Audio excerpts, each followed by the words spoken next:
Hey everyone, welcome in or welcome back to the YouTube channel called Gaming Panther and EspeonGinny. Today's video is going to be another episode of the Genshin Impact series, also known as my Genshin adventure. We are on episode 33 and excuse me. Not only that, guys, we are finally going to be doing the Chasca's quest that I need to get done before it's gone. Like, literally, I was going to do it yesterday, and well, it turns out I was really tired, so I went to bed early and ended up doing 2 videos only. The ones that I recorded, which I already posted one of them, so check that out. And also the other video that I posted not too long ago. So I recommend you check those 2 out. But as you can see, we're going to be doing this quest right here. We only have 20 hours remaining, and I have until like 10:30 or 11 to get it done because I'm going to hang out with my bestie, aka Puyo, and just hang out and catch up, you know? I don't want to miss these rewards. Though, yes, I could get these, but these ones I can't unless I, do stuff. But other than that, though, I just want to get it done. So, yeah. We're gonna go do that quest, which is already, what's it called? Set up. Or calculated, if that makes sense. But first, let me go ahead and get this real quick. Because, yeah, we need that.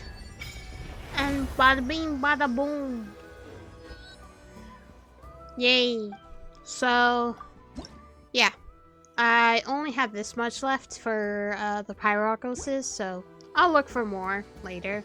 But I needed to open that up because that way there's more to do off camera, such as getting these waypoints. I can't get those unless I want to, film it, but I also have other things to do. But, geez, okay then, chill. Huh? What's that sound? Seems like it's coming from that bridge. Very weirdly, I don't know what is going on, but yeah, let's go ahead and talk to Coiler. Is that how you pronounce the name? I don't know. But let's go ahead and get started with this quest. In 3, 2, 1, boom. Excuse me.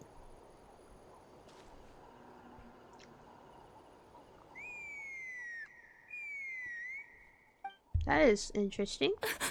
Oh, why is she crying?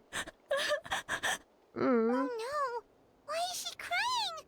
Should we go check on her? Just in case she's thinking of doing something stupid. I'd leave her be. What? Jeez, Chasca. The warriors of the Flower Feather clan are a proud bunch who never show their vulnerability in public, even if they've gone wingless. Oh, Chasca? Good to see you again, Traveler and Paimon. Hello.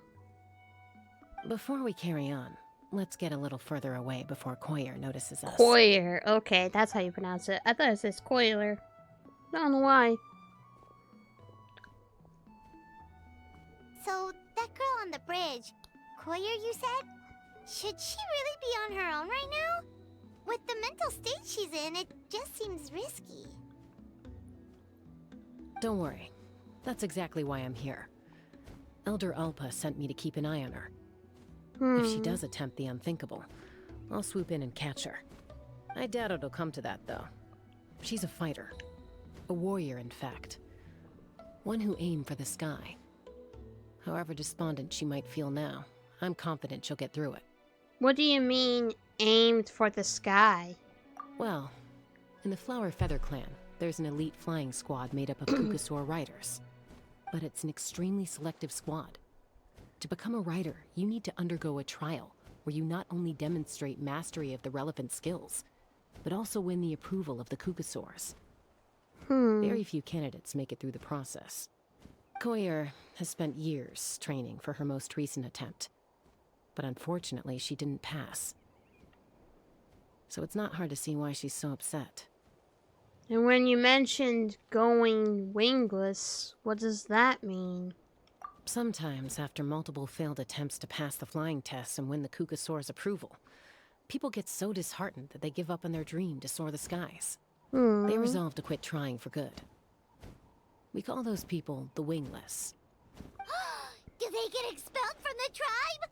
Oh, What? jeez. No, of course not. They're still prized warriors. We have a saying. Just as the Kukasaur treasures every feather on its body, so the tribe treasures each one of its children. This hits even harder in the wake of the war. All of our young warriors carry the future of our tribe on their shoulders. Besides, every Kukasaur falls from its nest before it learns to fly. It's practically a rite of passage. Likewise for the wingless, we always hold out hope that one day, when they're ready, they'll rekindle their dreams and keep trying. Until then, all we can do is quietly watch over them from a distance. Just like I'm doing now. Ah, okay. Paimon hopes she'll get back on her feet soon. Yeah. Well, from the sound of her whistling, her confidence has been seriously shaken. No Kukasaur is going to respond to a call that sounds like that. Whistling? Yeah. People from my tribe call to their saurian companions by whistling or blowing a horn. So it sounds like Koyer was trying to summon a Kukasaur to practice her flying. But the Kukasaurs are an even prouder bunch than our warriors. They would never respond to a lackluster whistle like that. First she failed the trial, and now she's struggling to even summon a Kukasaur. That's only gonna hurt her confidence further. And getting trapped in that vicious circle is the kind of thing that'll make people go wingless. Surely there must be something we can do to help. That's very kind of you. Koyer's flying skills are up to par, but mentally she's stuck in a rut. If she wants to return to the sky, she has to overcome that for herself. I'm going to lay low nearby, just in case she takes a turn for the worse. Let me give you a tour around the tribe once this is all over. Okay.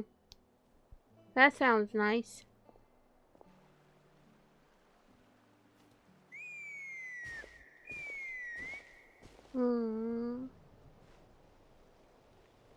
Koyer still isn't giving up.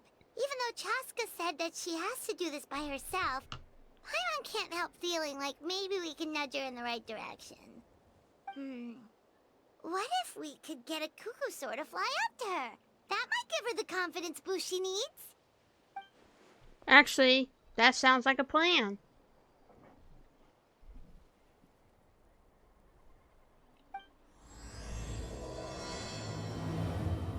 Okay.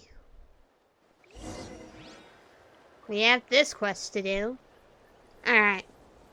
So, before we go ahead and get started with this, I also have to show you some footage that, I recorded, like, only a few seconds of, and, well, I just had to, you know, do what I gotta do, so let me go ahead and add something real quick. So, yeah.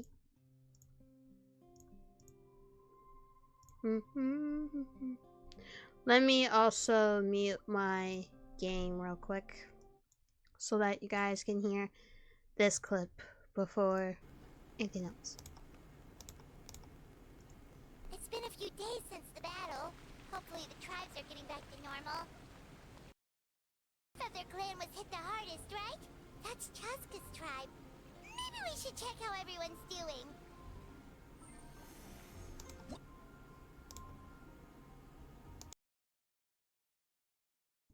But yeah, that's what I recorded, and so it's only a little clip, but and hopefully you guys can hear that clip because I'm not good at this kind of stuff that I newly add, but I promise you there's not gonna be any more like missing like dialogue that I will forget to record. So yeah, but other than that though, let's go ahead and get started with this continue the game. So yeah, so end well a Quacrosaurus. Alright, where? Right here. That looks so weird. But alrighty then. Hello there. It's a Kukusaur. Oh my gosh. Is this really happening? I did it. I summoned one. Yay. I was beginning to think you'd all given up on me completely. Thank you. Oh, thank you. Looks like her mood's lifted. Now to wait till she's not looking and fly out of here. Excuse me? Would you mind if we did some flying practice together? Right now? They're not good. I think I know where I went wrong in the test now. I need to maintain a higher speed on my turns. So, I just gotta practice my bell tail slides and split S maneuvers. Yikes. Those sound complicated. I'm out of my depth. This is too dangerous. Also, I really want to try some stall turns and cobra maneuvers. Creaky. I've never even carried a passenger, let alone while doing all that. I need to get out of here.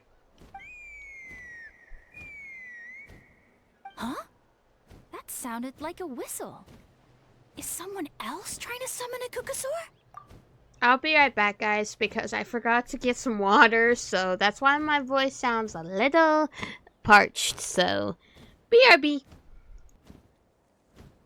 Alright guys, sorry, I am back. So now let's continue on with this game, so boop. Now's my chance. I'm out of here. Goodbye. Hey, wait! Oh boy. Goodbye now. Do you think Koyer's feeling better now? Let's go back to that bridge and check.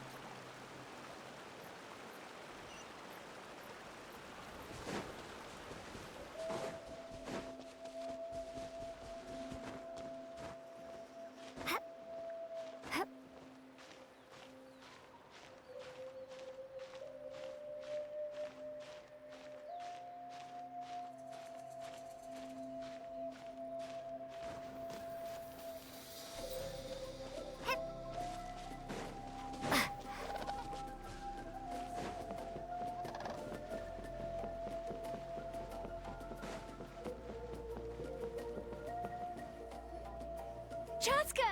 I summoned a Kukusaur! They do still respond to me after all! Although, unfortunately, someone else summoned it away again before I had a chance to go for a flight. Oh, really? That is unfortunate. But if you can do it once, you can do it again. Keep at it, and you'll pass the trial eventually. You're right. You know, I almost thought about giving up, but I'm glad I didn't. Hey, Chasca, how's Koyer doing? Hey. Huh? Who are you? And how do you know my name? Uh-oh. These are my, friends. The Traveler and Paimon. Hello. You came up in conversation the other day because I was telling them about up-and-coming warriors in our tribe. Oh, the Traveler, huh? So that's you. What do you mean up and coming? I'm closer to being wingless than I am to passing the trial. Anyway, we haven't met before, have we? You look so familiar somehow. Maybe you saw her in the stadium? Or anywhere, really. She's been all over Natlan lately, so it's not surprising that you've seen her around. If you say so. Yeah, that must be it. Koyer, Chasca. Hello. Who that? Whoa. Here you are. I've been looking everywhere for you two. Oh, Elder Alpa! What's the matter? I thought I should tell you myself. We're going to redo the flying trials. Redo them? How come? This is so unexpected. And I can't believe you came out here just to tell us that in person. It's embarrassing to admit, but due to time constraints, we didn't do a proper inspection of the arena before the last round of trials began. Then we started to notice many candidates performing worse than expected. So we redid the inspection afterwards and found a number of issues which likely impacted candidate performance. This was entirely our mistake, and I apologize unreservedly. I know it doesn't make up for it, but I thought bringing you this message in person was the least I could do. Oh, okay. Chasca, these people you're with, are they the Traveler and Paimon? Mm-hmm. Huh? You've heard of us? Yeah. Hello. I have indeed. Gathering intel is an essential part of being a warrior. Plus, you've already made quite a name for yourself in that land. Actually, I've been meaning to invite you to enjoy our tribe's hospitality for some time. Oh. Hospitality? That includes food, right? Typical Of course Paimon. it does. If you let us host you, you'll be treated quite lavishly. Mighty warriors are highly revered in our tribe. Besides, we still owe you for your help during the war. Without you, we would have suffered far worse at the hands of the Abyss. So I like the chance to show you our gratitude on behalf of the whole tribe. Okay. Mighty warriors, plural? So Paimon counts too? Paimon's starting to like you a lot. Oh my That should go gosh. without saying. Your flying skills are the envy of our tribe. That's a good point. The Flower Feather clan seems like a really nice bunch of people. We definitely need to take her up on this offer. Well, I'd love to stay, but I'm afraid I still have to inform the other candidates about the retrials. With our younger generation's future on the line, there's no time to lose. Wait, Elder Alpa! Let me help! The sooner everyone gets the news, the better! Very well. In that case, Chasca, could I leave you to entertain our guests? Sure thing. Okay. Let's meet by the Obsidian Totem Pole later. Collier, let's get going. Okay. Okay. Bye-bye. Alright, they're out of earshot. I'm just gonna come out and ask. That Kukasaur who responded to Koyer's call, that was your doing, wasn't it? How did you know? I grew up with these creatures. I could tell something was off the second I saw it. Her whole demeanor seemed less like a Kukasaur and more like, well, you. So I figure you must have been pulling the strings somehow. I can't believe you saw through it. She looked very flustered when Koyer asked for a ride. So I whistled to give her a chance to escape. Oh, so it was And you. judging by the look on your face, that was a welcome intervention, huh? It's alright. If you'd rather your hidden talents remain hidden, I respect that. I won't press you for answers, and I'll keep my speculations to myself. You're the kind of person I'd still trust even if you had superpowers. I know you'd use them for good. Technically, I deceived Koyer. Does that count as for good? I think the ends justify the means in this case. She just lacked confidence, and you helped her resolve her internal conflict. If you hadn't intervened, I likely would have gotten my mom to help out instead. Although, having said that, there's a small chance she might have recognized her and seen through the whole thing. That would have done more harm than good. Well, luckily no harm was done in the end. Yeah. Anyway, if you're free now, how about I give you that tour I promised? Yeah. A tour. Let's go. Wish I had waypoints, but guess whose fault is that to not do more exploring off camera?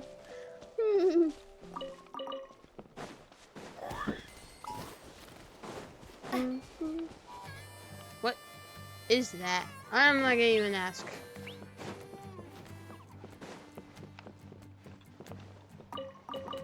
Taking all of these.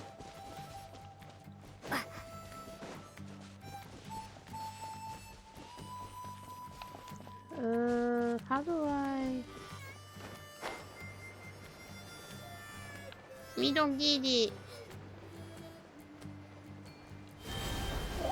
I'm just gonna borrow this and fly.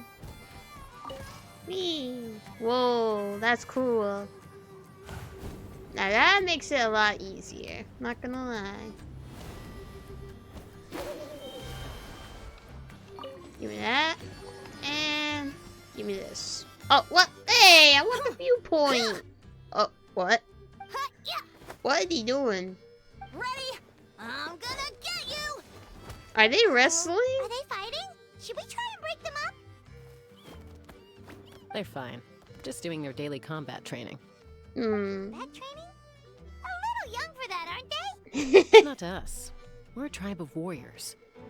In ancient times, we were the most elite troops in the nation, responsible for patrolling and defending all of Natlan. And even though times have changed, we've kept our martial spirit alive. Hey, is that Chasca? Chasca, you're back! Oh, can you come train with us? Aw. Now's not a good time, I'm afraid. I'm showing the Traveler and Paimon around. Maybe next time. The Traveler and Paimon? Wait, you mean that legendary warrior and legendary flying expert? Legendary? Yep, that's us, alright. Yep. Awesome. It's so cool that you can fly without having to ride a cuckoosaur. Even Chasca could only do that for short distances. Miss Traveler, can you teach me some cool sword tricks? Oh, Miss Traveler! My family's shop makes the best volcano cake! You gotta try it! Let's behave ourselves, everyone.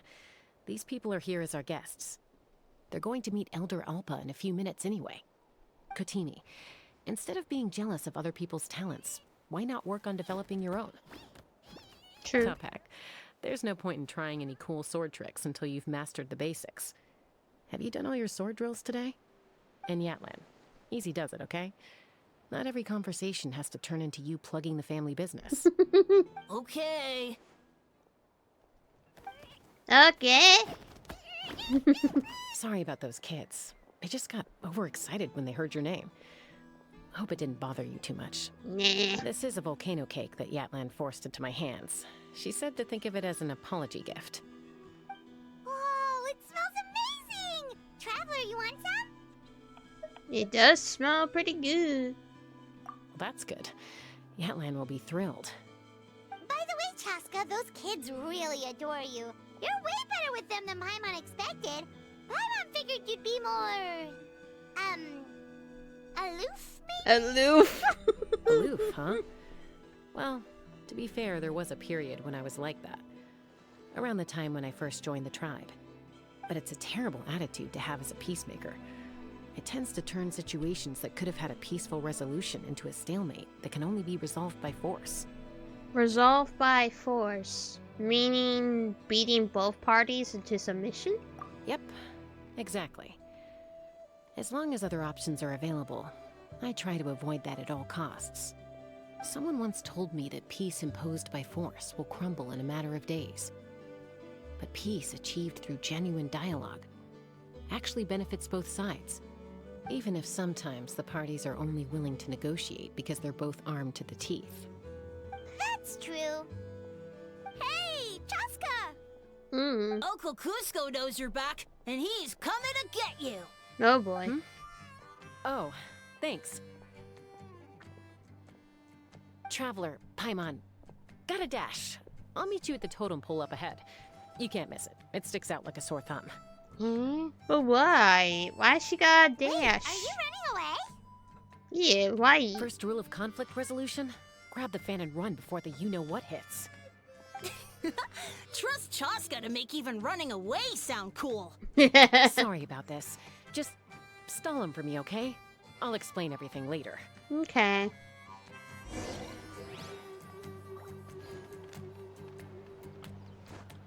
Whoops.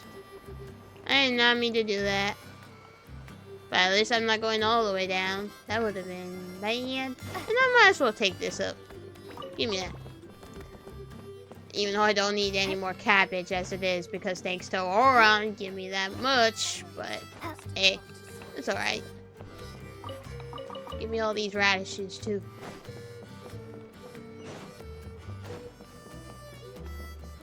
I could get that viewpoint now, but I don't feel like it, so I'm just gonna continue the story and get the viewpoint off camera. Hello there. A golden-haired outlander and a white flying object. You must be the Traveler and Paimon. Mm-hmm. I heard Chasca was with you, but I suppose she's run away again, has she? Sorry, who are you? Yeah. Who are you? Who am I? Huh, only her father. She's supposed to go for a checkup every 3 months to see how her abyss condition is doing. We both agreed on it. But she's already missed 3 checkups this year. That's 3 out of 4. That's a lot. But okay. Abyss condition? Yes. She got exposed to abyssal energy as a young child. Then her birth parents abandoned her. It's lucky those wild cuckoosaurs found her when they did, or she wouldn't have made it. They took her under their wing and raised her as one of their own. Eventually, some riders out on patrol spotted her and brought her back to the tribe. But she was practically feral at that point. The moment you took your eyes off her, she'd be getting herself into a fight, or she'd run away to be with the Saurians. She seemed to prefer them to her own kind. She might as well have been a Saurian in human form. That must be the aloof period she mentioned, right? Sounds like there was more going on than just being aloof. We later discovered that her exposure to the abyss had planted seeds of conflict in her heart. So, we started trying to bring it under control. But ultimately, she's the only one who can control it. Anyway, she's much more human these days. Yeah, don't worry about her. She seems pretty stable to Paimon. She's probably only avoiding the checkups because she thinks it'll stop you guys from worrying about her. Yes, I'm well aware of that. She knows she needs to be careful. If her condition ever took a turn for the worse, she wouldn't be brushing it aside like this. Then what's there to worry about? It's just, every checkup she's been to, they find new cuts and bruises. Nothing to do with the abyss, of course. Oh no, that's all fine. The problem with her is, she's her own worst enemy. She's been living dangerously again. I'm sure of it. That's why she's avoiding the checkups. She wants to hide it from us. Yeah, Paimon can see her doing that. Oh. In the past, she always had Koichi to keep an eye on her. Now Koichi's gone, and I don't want to lose another daughter. Yeah. Chasca's been increasingly reckless since Koichi passed. It's like she's trying to make up for it somehow. Next time you see her, please tell her to be careful for me. Even if she doesn't want to hear it. Okay. If she doesn't want to do these checkups anymore, that's fine. I just want her to stop putting herself in harm's way. Oh, she's watching. Poor Chasca. Cusco rambles on about Chasca and Chuchoy. I can't pronounce her name. You patiently listen until the bare end. Oh, where did the time go? We should be back up with Chasca before it gets any later. To get to the totem pole, we need to head north, right? I'm sorry. I didn't mean to keep you so long. I don't get to talk about my daughters much. Once I got going, I lost track of time. I should be getting back to work now. So, oh, Chasca. Help me talk some sense into her, won't you? Can't promise that, but I'll try my best, so...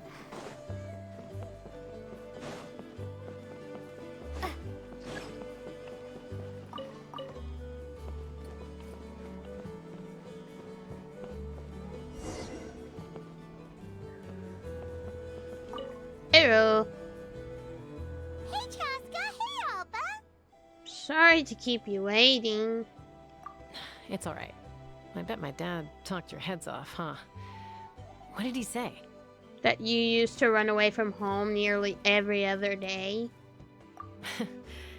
I was sometimes a little impulsive back then. That's putting it mildly. The memories. It feels like it was only yesterday when we brought you back and had Cusco and his family take you in. Okay. Back then, no one imagined this feral child would grow up to be the strongest warrior of the Flower Feather clan. Huh?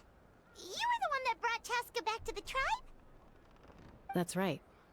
Elder Alpa was already a veteran rider by then. She spotted me while patrolling from the skies and tracked down my Kukasaur mom. Mom agreed it was time I tried to re-enter human society. But I didn't know the first thing about being civilized. I clashed with everyone who had to deal with me. And look at you now, renowned throughout the land as a peacemaker. How time flies. When the day comes that I can't fly anymore, it will be up to you to look after our tribe and our flying squad. You know me, though. I'm not a natural commander. I'm better off as a lone wolf on the front line. So stick it out at least a few more years, okay? Give Koyer and the others time to come into their own. Oh, stop. Wait, so isn't the leader just the strongest warrior in the tribe? At least Paimon figured that's how your tribe would work. Strength is certainly a core tenet in the Flower Feather clan. But strength means far more than martial prowess alone. If it all came down to individual strength, I'd struggle to call myself a warrior, let alone a member of the flying squad. Any fighter in the tribe could take me down. Really? I had you down as an elite warrior like Chasca. Well, sorry to disappoint you. It was something I aspired to at one point. So much so that I went adventuring in the Cinder City, Natlan, to try and prove myself. But it was foolish of me. I wasn't ready. I came back empty-handed and seriously injured. The fact that I survived was something, I suppose. But after that, I never seriously considered myself a strong fighter. And yet, you still managed to become the leader of the flying squad, thanks to your experience and determination. All while battling those old injuries. Don't you think that's a display of strength in its own right? Let's shelve this discussion for now. Traveler, Paimon, there are some simple refreshments on the table. Please help yourselves. Thank you. Yes, Paimon was waiting for that part. Didn't you just gorge yourself on a whole bunch of volcano cakes? They were for the snack stomach. The refreshment stomach still has plenty of space. Bruh, why she... What's next? There's gonna be another dessert stomach, breakfast, dinner, and lunch stomach. Ay, Paimon, you... Why is it that you haven't gone any weight yet? Paimon is so full. Well, if you're enjoying our hospitality, feel free to stay with us as long as you like. Elder Alpa? Something's come up.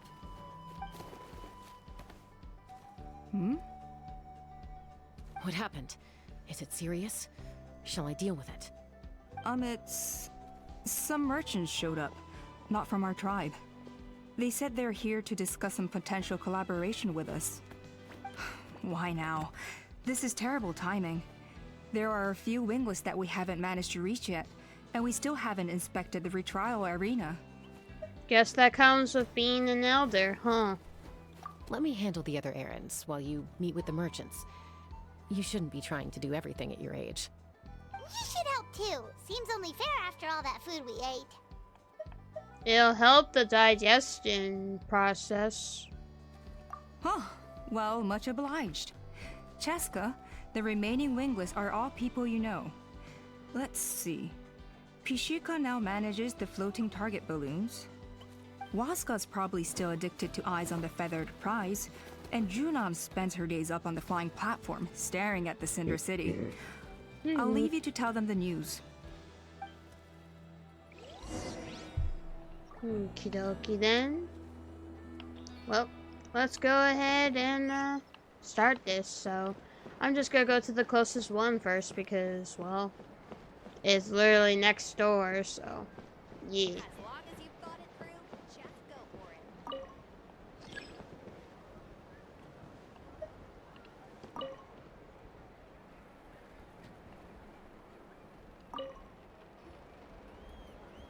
Are you sure you don't want to reconsider, Pashika?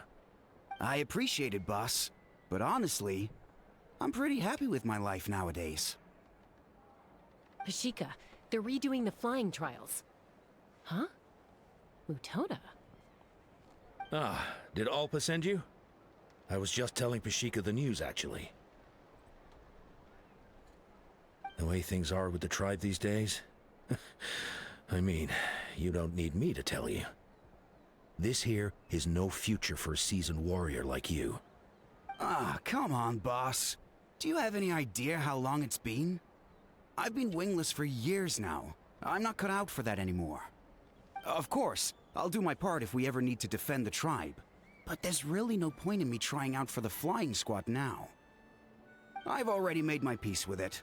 Not everyone has what it takes to return to the sky after going wingless. Elder Alpa's perseverance is something else.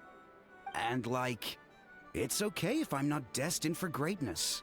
I might not have the Kukasaur's approval, but with my hot air balloons, I can still reach the skies.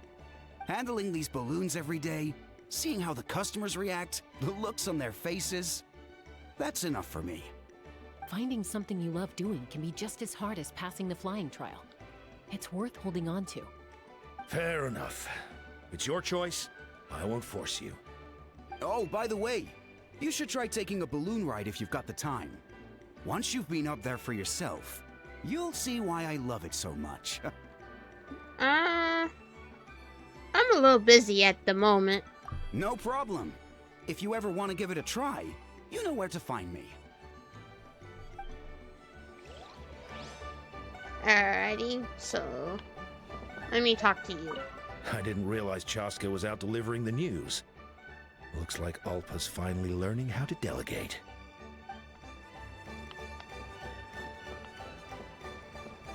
Might as well get that thing, because it's all the way up there, so... Whoa, whoa. Hey!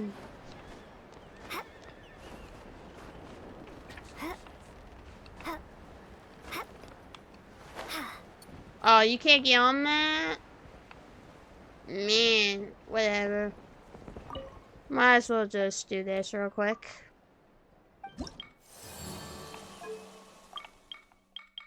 Oh wait, I can't do that. It needs to be level 1 at least, but hopefully I'll be able to do it. And what was that I just did? I don't know what did...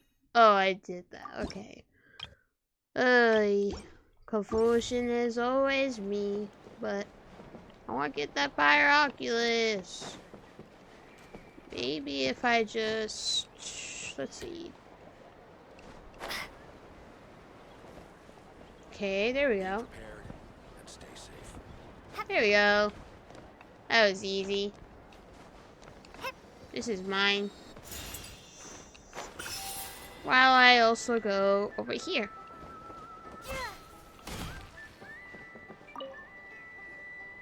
A retrial? What's the point? I pretty much treat life like it's a game. No Kukasaur's ever going to approve of that, no matter how many times I try. Waskar, I can assure you, Kukasaurs wouldn't judge you for something like that. Well, they must be judging me for something. Maybe I lack fighting spirit, or just don't have the talent. Not everyone's a natural like you. Don't waste your time on me. You'll have better luck with the ones who still have their heads in the clouds. In the meantime, I think I'm gonna treat myself to a few more games of Eyes on the Feathered Prize. Yeesh, there's wingless, then there's being a total lost cause. He used to be a fierce warrior, actually. But fighting spirit alone won't win you the Kukasaur's approval. Are all Kukusaurs so strict? The ones in floating target balloons and Eyes on the Feathered Prize seem pretty chilled out. It's one thing to hang out and have fun, but quite another to take to the skies with a human life on your back. Giving a ride to someone who's unqualified endangers not only the rider, but also the Kukasaur themselves.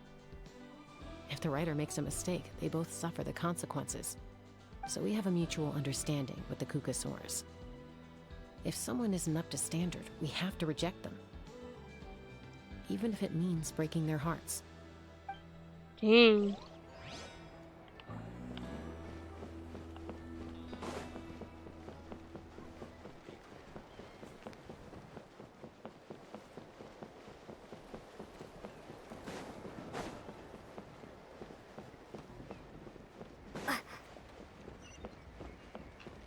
Might as well get that waypoint. I was gonna go all the way up. That's not where it is.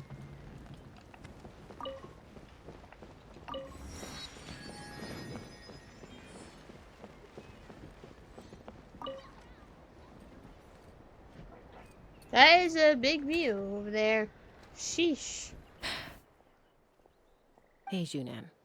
Gazing out at Ochkanatlan again, huh? Chasca? What are you doing here? Is something up?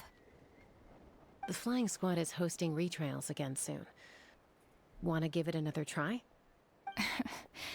Maybe you're forgetting the definition of wingless. I've failed so many times already that I've decided to call it quits for good. I'm done. Elder Alpa always goes out of her way to come and tell me when a new trial is coming up, and it's nice of her to think of me. But nothing's gonna change. I'm not going to suddenly pass just because they're holding another trial. They're making some big changes to the arena this time, so the flying experience should be smoother than before. Koyer's gonna try again. No, forget it. If I was genuinely good enough to make the squad, the location shouldn't affect my chances. A true rider can fly confidently whatever the conditions, like you and Elder Alpa. Junan! They're redoing the...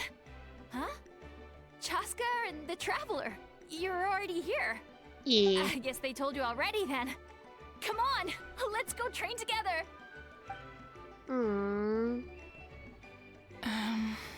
I'm gonna sit this one out. What? Why? But you've always looked up to Elder Alpa. She went wingless after her injury and spent years drifting, but even she came back and made it in the end. If she can do it, why can't you? I mean, I don't have that kind of perseverance. And besides, the last thing I want to do is fail in front of her yet again. Oh, come on. You know you don't need to worry about that. Alright, well, how about we just treat this as you being my mentor? Then will you train with me? I mean... Enough umming and ahhing. Let's just get up in the air and figure it out as we go. Wait! Hold on, slow down. I can't keep up. Well, that's one way to do it. Yeah. Junan unwittingly chose the hard way.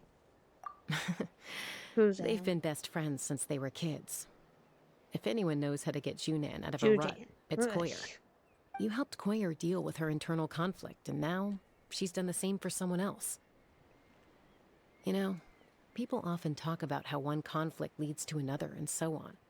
But sometimes in life, things spiral in a good direction instead. Alright, first one is completed. On to second act. We've notified all the wingless on the list now, right? Where to next? The trial arena. It's not far from the tribe. I'm also getting this because, yeah, I need them. Wait, what?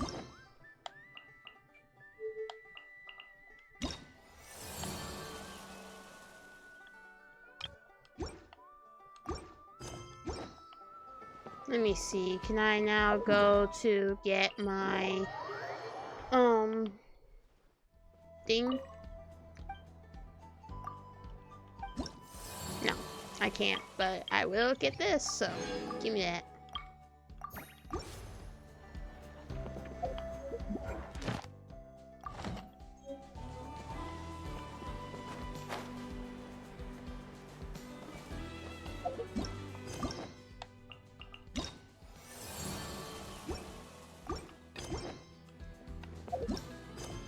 Just gotta make sure, you know?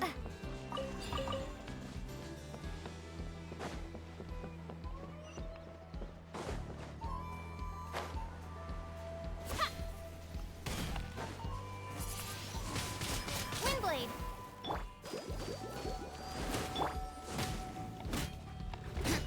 Stomp a chest. It did last time. Oh well. Maybe there is one, but who knows?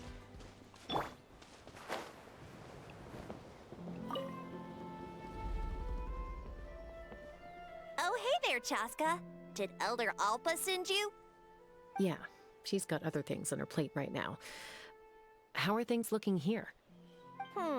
Well, the inspection revealed numerous blockages all over the trial arena. It looks like they're the result of ley line disorders caused by repeat abyss invasions. Theoretically, we just need to clear those obstacles, and the arena will fill up with gaseous phlogiston again. But that's proving difficult to achieve in practice, for all sorts of reasons. Why don't you head on down and check things out for yourself? Feel free to ask the staff for more details. Will do.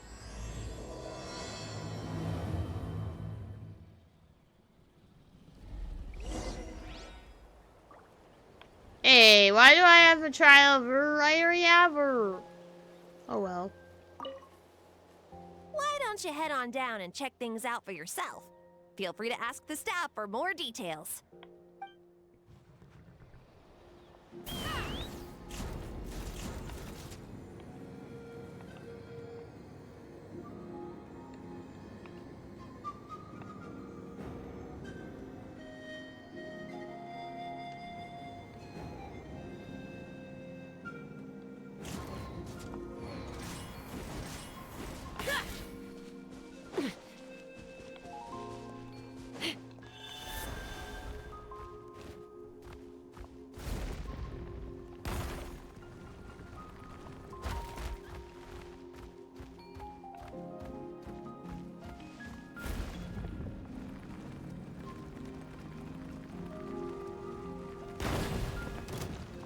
Hey! Monsters! Freeze! Take me up! Locked on! I thought I was done for. Oh, this spout should be good now. Thank you very much. I thought I was... I should probably talk to them first before I end up doing that, but it's alright. I'll have to figure out what they say off camera, so.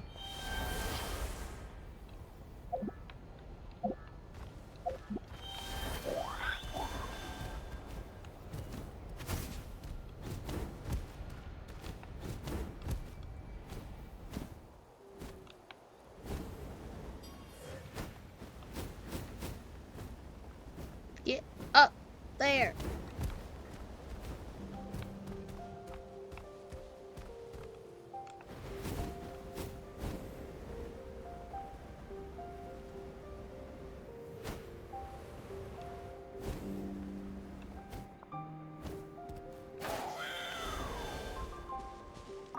How strange. Why is there so much solid phlogiston here? Well, could be from the Children of Echoes. Maybe it got swept up here due to the ley line disturbances? And I did see those strange markings on the cliff. I can't think of a way to resolve this. Short of going all the way to the Children of Echoes to borrow a Tapetlisaur. Okay, so... Oh, what the...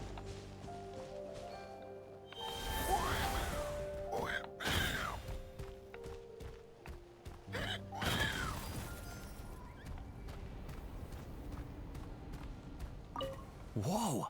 Did you see that? A Tapetlisaur just showed up out of nowhere. How did it get here?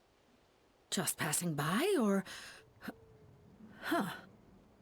Well, not gonna argue with a good thing. The spout's clear. That's all that matters. Hehehe.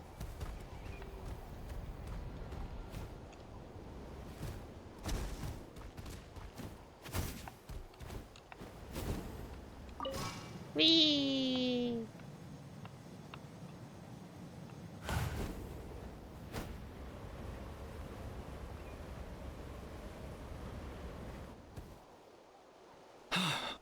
Oh, are you here to help? Thank goodness. There's no way I could do all this by myself. So the blockage here has to be cleared using a special bomb, but carrying explosives up that steep slope would be a recipe for disaster. If I dropped it or slipped and fell, I'd be blown to bits in an instant. So, my plan was to transport the bomb to the other side, then send it over in a hot air balloon. All I need now is for someone else to strike the balloon at the right moment, dropping the payload right on top of the spout, and problem solved. What do you think? Simple enough, right? I think I can handle that.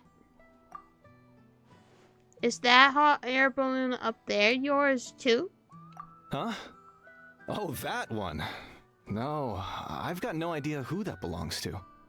Or how they got it up so high. I just wish I could fly up there and check out what kind of tech they're using.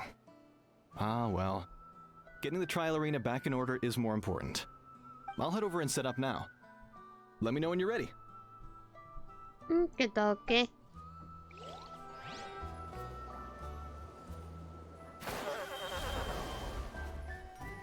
All right! Get ready! All right! Get ready!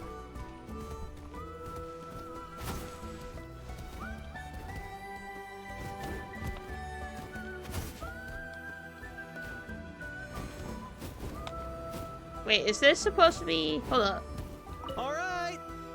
Get ready! Let me get... No, wait, what? Oh, wait. Yeah. Okay, hold on. Come on, get out of there. Let me get my amber. All right! Get ready!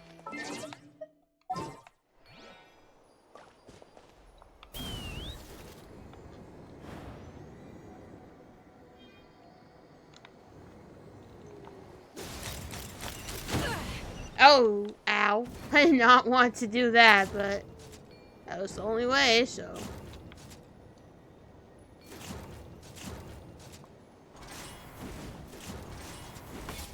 All right! Get ready! I'm confused.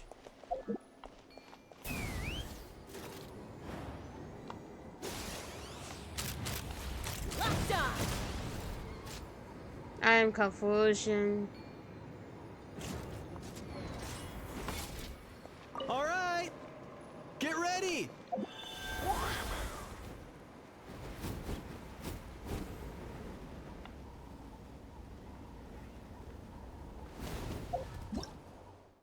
Hot air balloons are used to float. Some precipitation after bursting. Yeah, I need it. Okay, well. Alright.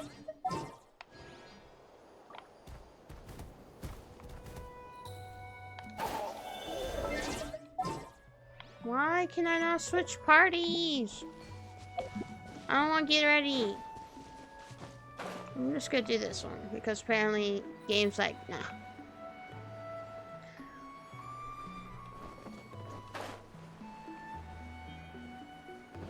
Whoa, hey.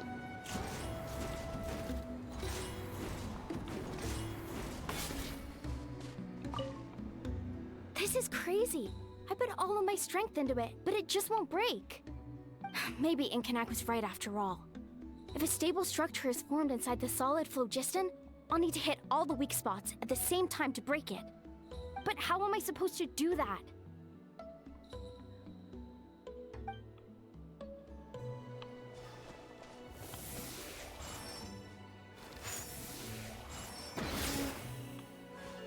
Let's fly.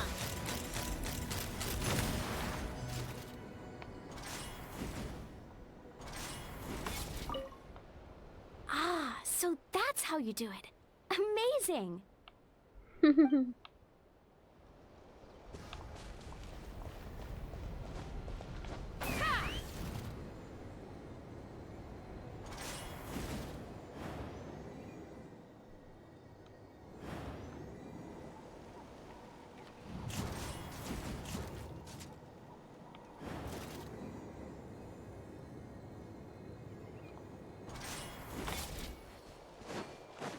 All right!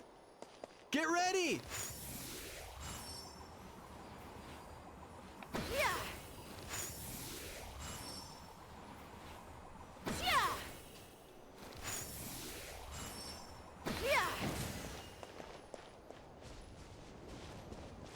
Is that how you're supposed to do it? I don't know. All right! Hold on.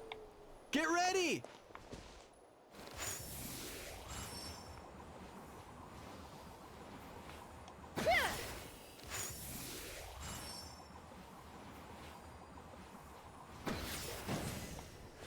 I keep getting it wrong. Get ready!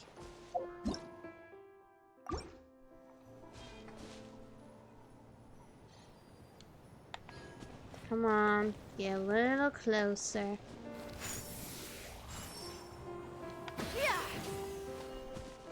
It's so close, bro. All right. Get ready.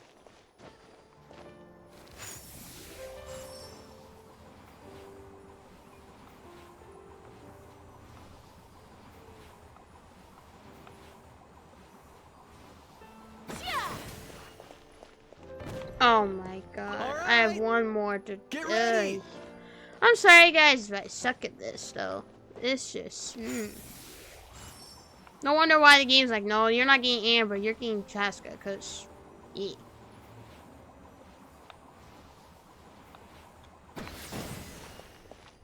The gaseous phlogiston is being replenished. Looks like all the spouts have been unblocked. Let's head back up.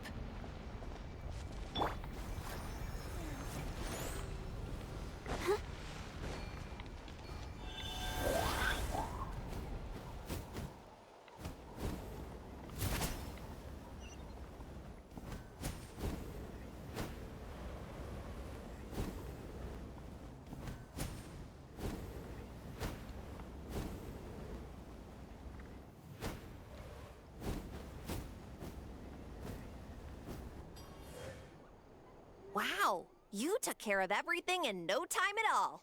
Incredible work. Thank you. Now we just have to wait until the gaseous phlogiston is fully replenished. Then we can kick off the retrials. Actually, Inkanak, I'd like to do a test flight first, just to make sure we're not missing anything. Could you arrange that for me? Huh? But you only just finished getting the arena ready. There could still be other hazards we're unaware of. All the more reason to have me test it out. Think of it as another inspection. I guess you're right. With your flying skills, you won't be in any serious danger, even if there are hazards we overlooked. The conditions in this area seem a little unstable, but a test flight is the only way to catch any lingering issues. All right, I'll get things set up for you. Just let me know when you're ready. Alright, let me just do that. And be right back because getting more water because I just drank the whole thing. Okay guys, I am back. I got more water as we speak. So now let's continue with this you know, the story.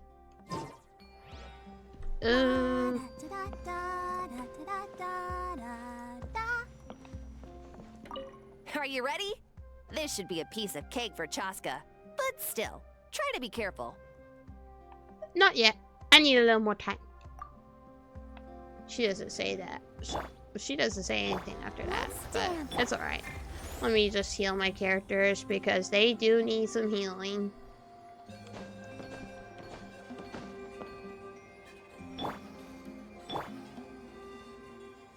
And boom. Are you ready? This should be a piece of cake for Chasca. But still, try to be careful. I will try. But yes, I'm sure she'll be fine. All right, then spread your wings and fly. Alrighty then, let's go ahead and start. Let's fly.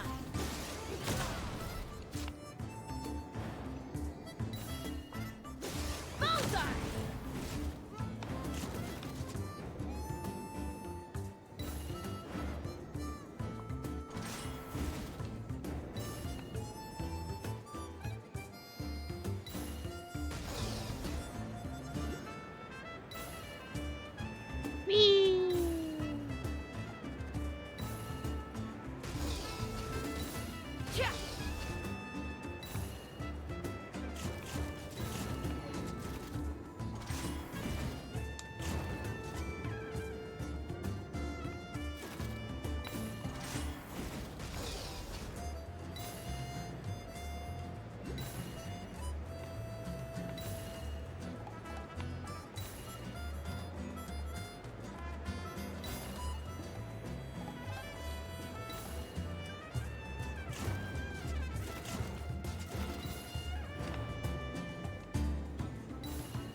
Where's that last one? Oh, it's right here.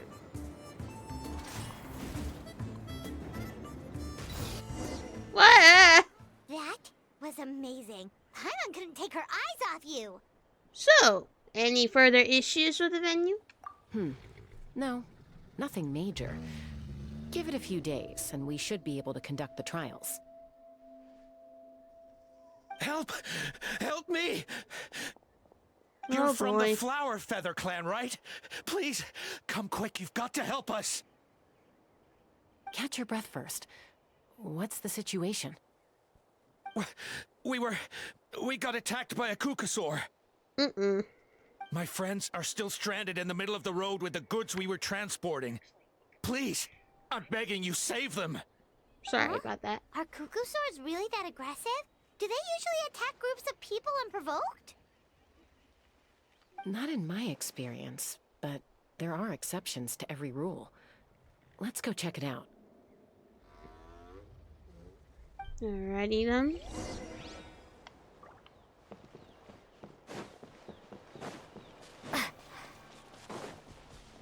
Ouch!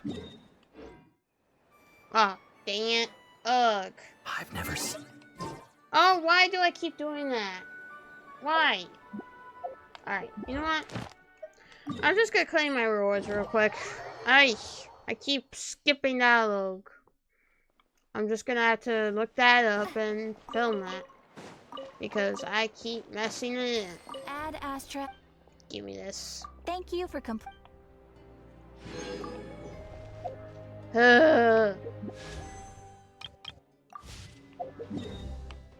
I always skip dialogue, guys. I don't know why. Don't know why. Don't know why. Let's try not to skip dialogue now, shall we? If it doesn't play it back, which, hold up, let me do this real quick. And then play it back again, because, yeah. I always make a mistake, and I don't know why.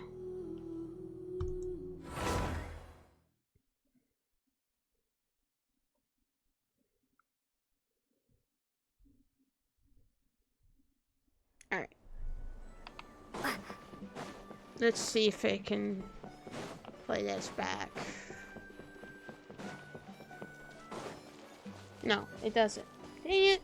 Okay, hold on, guys. I'll be right back.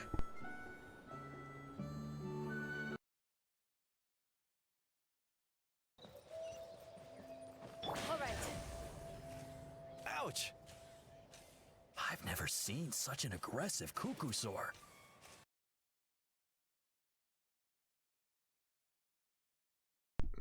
Alright guys, I am back. Very sorry. I had to do some stuff. But not only that, I just had to get more water. And also, as you saw from just a little cliplet, that is what dialogue I missed, but just a tiny bit. But other than that though, that's pretty much it. So, yeah. But anyways, let me just go ahead and do something real quick because, yeah. Okay, but anywho, let's go ahead and continue this story. So, yeah. Go, Barbara, go! It rolls.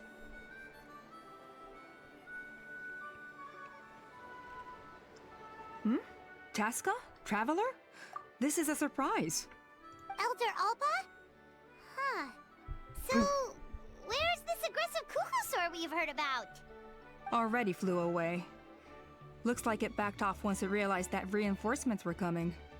So why do you think it attacked these people in the first place? Was it after the food? No. These merchants are even transporting food. Ah! Thank goodness! The phlogiston wings are intact! Phlogiston wings? Thank you so much for coming to our rescue. These phlogiston wings are our most prized goods. If anything happened to them, it would ruin us. Wait a minute. Are you the merchants that were looking to collaborate with us? Wormy told me about you. Yeah, that's us. So I take it you're Elder Ulpa? Mm-hmm. I am. You must be exhausted from your journey, not to mention shaking up from the attack. Let me bring you back to our tribe to rest. We can talk business after you've recovered. But Elder Alpa, what about the Kukasaur attack? Well, our guests here weren't seriously injured, and their goods are intact.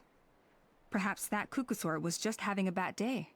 There are so many of them around here. You'd expect something like this every once in a while. I don't think we need to pursue it any further.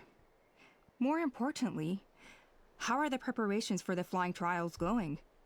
Is everything in order over at the arena? Everything's on track. Huh? Did you say flying trials?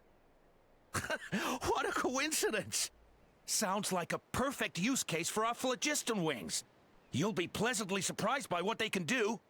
Oh, really? Now I'm intrigued.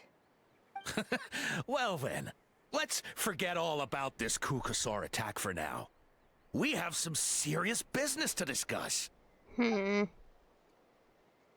Okay. Odd. Huh? What's wrong, Chasca? So that's it? That all went smoother than expected. Well, guess we'd better get going. Huh? Chasca? What are you looking at? A feather. A blood-stained feather. Oh.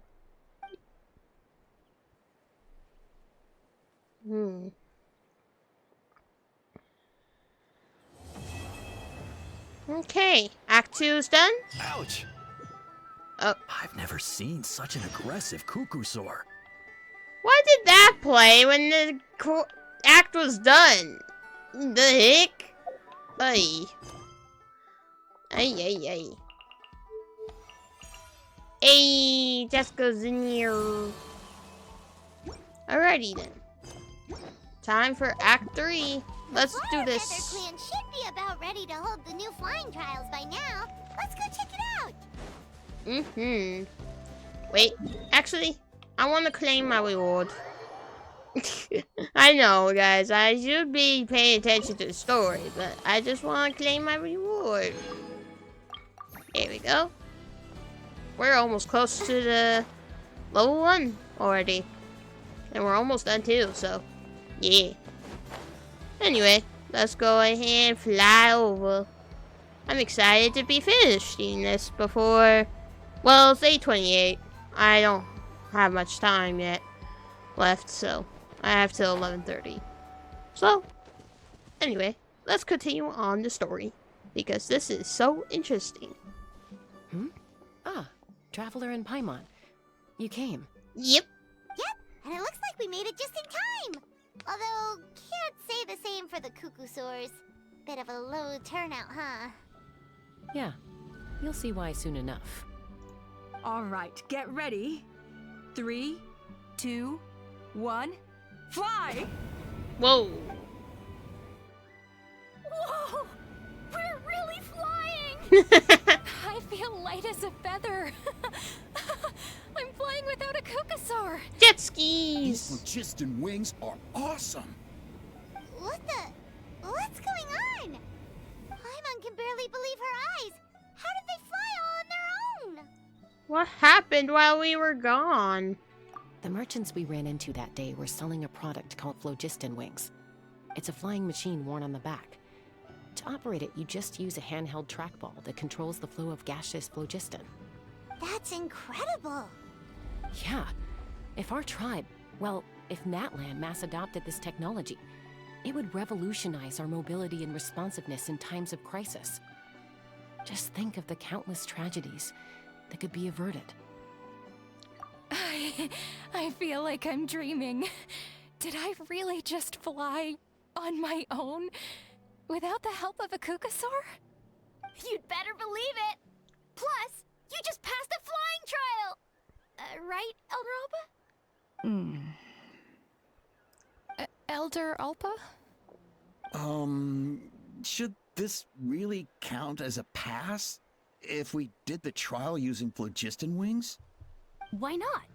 The scoring rubric is about flying performance. It doesn't specifically say you have to ride a Kukusaur, does it? Yeah, maybe, but... I mean, even Chasca had to ride a Kukusaur in a trial, right? And the whole point of the trial is to test both your flying technique and your ability to work with a Saurian companion.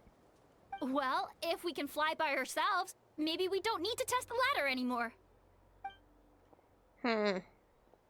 Chasca, Traveler, what are your thoughts on this new invention?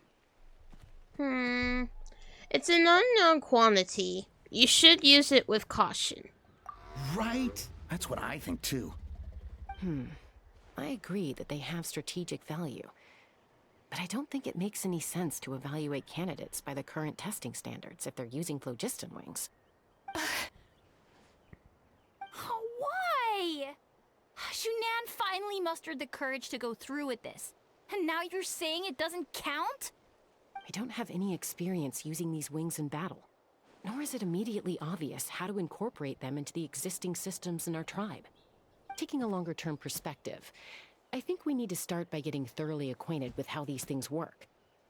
Then we can develop a new trial format with new assessment criteria, tailored to candidates using the phlogiston wings. You all raise valid points. But Chasca, while your proposal sounds perfectly reasonable, it would probably take years to put it into practice. We lost so many people in that war. These phlogiston wings could be exactly what we need to strengthen our forces and boost morale in this trying time. And as for real-world battle experience, there will be plenty of opportunities to gain that. I have high hopes for you, Junon. Huh? Hey, stop staring into space! Say thank you! Thank you. Thank you, Elder Alpa. You have nothing to thank me for. Remember, the way you got your wings back was by relying on yourself. Oh, Elder Alpa! Bad news! Kukusaurs are attacking the merchants again! Oh boy. Again? Okay, everyone, stay put while I... Huh? Chasca? Where's she off to?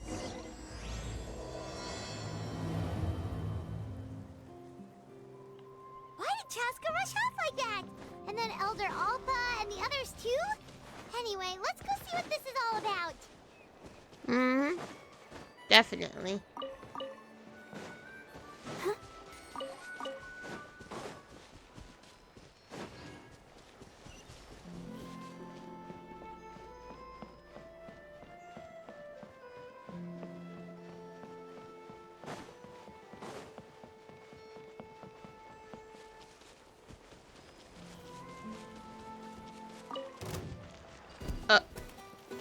Oh, come on. I don't want to hurt you.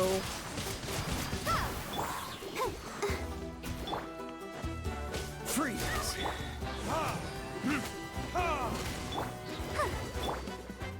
What's the hurry? Dodge this! Sorry, I have to do what I gotta do. Ugh.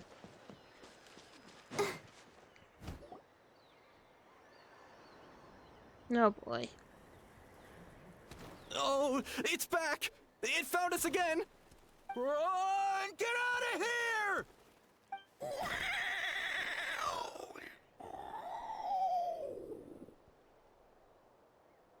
Curses! She's really riled up this time. Oh boy. Hey! Stop running! We'll never outrun a creature with wings! Get back here and let's fight! Oh boy, why would you fight that thing? Even though I just did, but still. Stop! All of you! Whoa! Chasca! Oh, wonderful! Quick, get rid of that thing!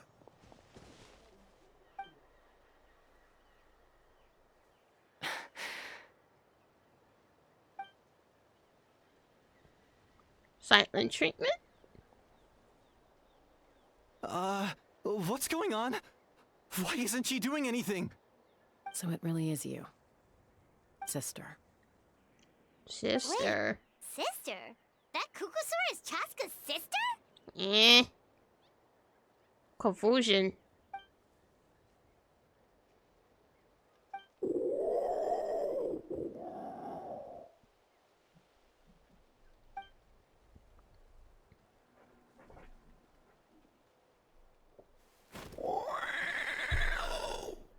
Oh boy. Bye. Koya, wait! Koya. Is Chasca gonna be okay? Should we go check on her? What do they have to say? What was wrong with that Kukusaur?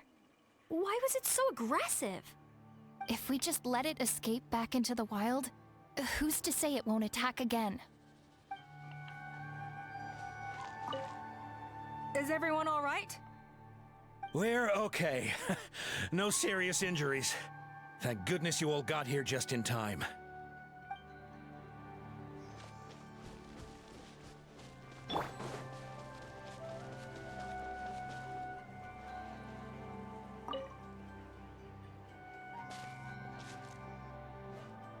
Chasca, are you okay? I'm fine. Sorry for making you worry. You're not going to keep following her? No point. She's an expert at hiding her tracks. Once she's shaken you off, you'll never catch up to her. At least, I always used to lose to her at hide-and-seek when we were kids. When you were kids? Well, yeah. You know I was raised by Kukusaurs. Anyway, she and I grew up in the nest together. Her name's Koya, and she's my big sister. We played together all the time, chasing each other through treetops or mountaintops. Aww. It felt like it would go on that way forever. Until the day I was sent back to live with the humans. Not all Kukusaurs are friendly towards people. Koya, for instance, she's fine with me because we grew up around each other, but she's not fond of other humans. When Mom decided to send me away, Koya strongly protested, and after I left, she became more and more reluctant to interact with humans. Maybe she thinks that humans stole you away from her. Mm-hmm. It's a possibility, but in any case, we still stayed best friends at first. I had a hard time adjusting to life in the tribe, so whenever something went wrong, I'd run off into the wild and vent to Koya. Ah, so that's what Uncle Cusco was talking about. He said you seemed to prefer hanging out with Saurians to your own kind back then. Yeah, I did. But then, gradually, everything changed. With a new mom and dad, a new tribe, and Koichi, I started getting curious about these humans, and made an effort to understand their behavior. The more time I spent with them, the less I spent with Koya. And then, one day, it was Koya's turn to leave the nest. She sought me out and asked if I was willing to leave the tribe and go live in the wilderness with her. Aww. As far as I can remember, that was the first time she ever approached a human settlement on purpose. So, how did you answer her? Well, I wouldn't be standing here talking to you if I'd said yes. In other words, you turned her down? No, I was torn. On the one hand, I'd already made up my mind to embrace my new family and accept my human identity. But I also knew that Koya wasn't a fan of humans, and I didn't want to disappoint her. She took my hesitation as an answer. She saw it as a personal betrayal, threw a huge fit, and then flew off. We hadn't seen each other since, well, until today. Not for a lack of trying, though. I tried asking Mom where Koya's new nest was so I could talk things out with her. But Koya had already asked Mom not to tell me where she'd moved to. It must be hard for Mom, being stuck between her two daughters. So I didn't press the issue. And I didn't go looking for her. But after today's events... If things carry on like this, I need to make sure I find her before anyone else. Even if she doesn't want to see me. For now, let's bring the wounded back to the tribe. And see what Mutota and Elder Alpa have in mind.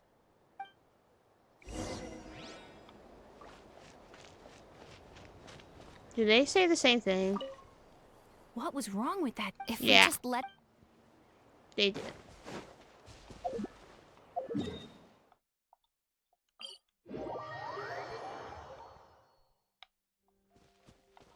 Give me that viewpoint.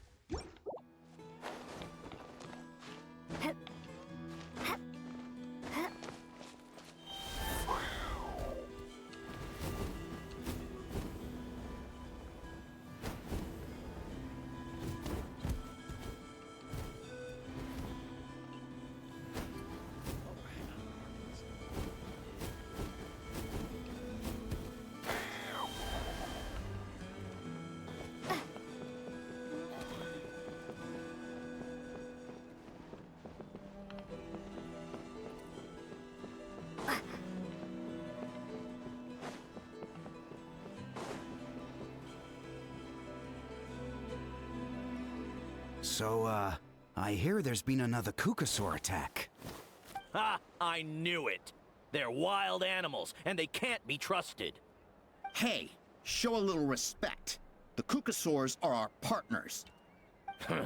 Maybe in the flying squad, but they don't give a hoot about the rest of us. Well, now that we have the phlogiston wings, do we even need the Kukasaurs anymore? Are you kidding? How are we supposed to protect our tribe without them? I didn't mean it like that. Huh?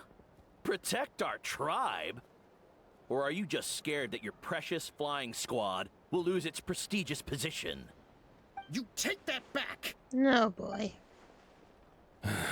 Things are changing so quickly. Chasca, there's a conflict emerging there. Aren't you going to nip it in the bud? The whole tribe's talking about this now. Breaking up a single fight won't solve anything. The real source of conflict here is the phlogiston wings, and what happened with Koya. On any other day, people would just brush this attack aside. After all, clashes between wild Kukasaurs and humans are no more common than those between people. But now that the phlogiston wings have entered the equation, it's sparked a debate over whether our tribe needs the Kukasaurs at all. I worry that we risk repeating the mistakes of the Cinder City. Back then, Lord Ochkon's hatred of the Saurians nearly destroyed the peace forged by the Pyro Archon. Chasca, to prevent things from deteriorating further, I'd like to task you with restoring peace to the tribe. I will.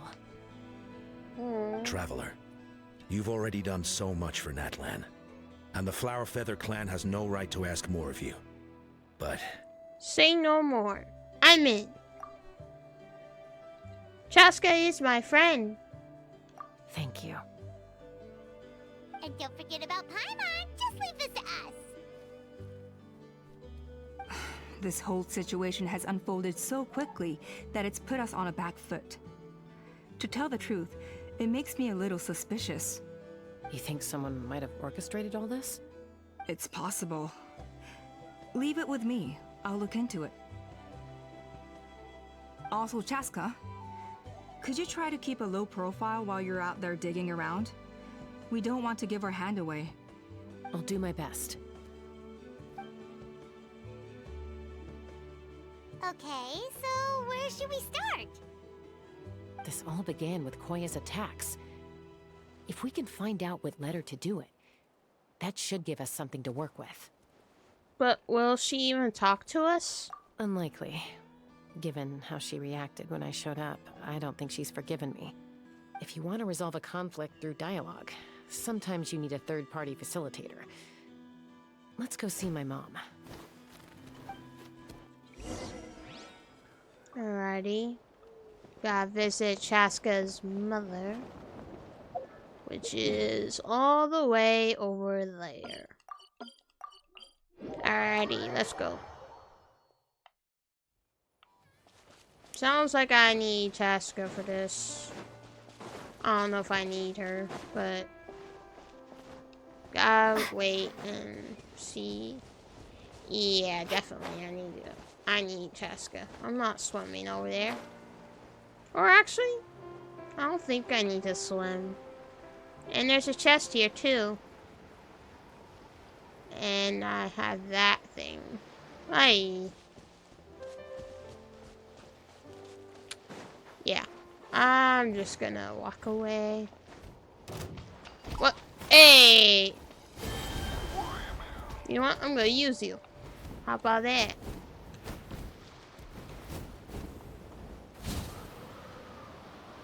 Whee!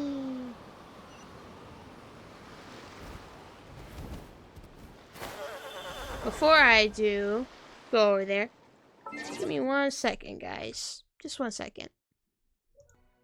Okay, guys, I am back. Very sorry. I was doing some things and, well, yeah. Anyways, let's continue this before I get distracted. So, yeah. Let's go. Mother.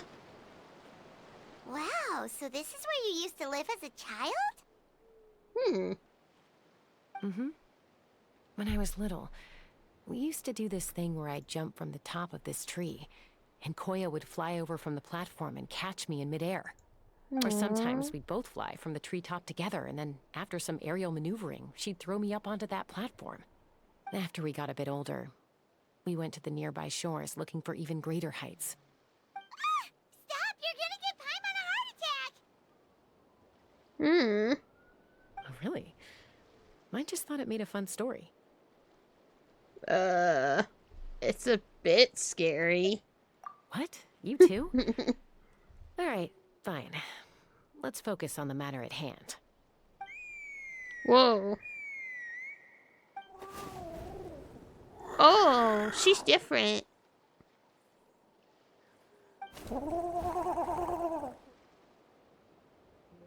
Hey, Mama Bird. I'm back. My last visit was only a week ago, wasn't it? See? I visit you more than I visit Papa Cusco. I brought a couple of friends with me. These are the Traveler and Paimon. Hello. Traveler, Paimon. This is my mom. Her name is Chimpu. In the human Chimpu. tongue, anyway. Hello.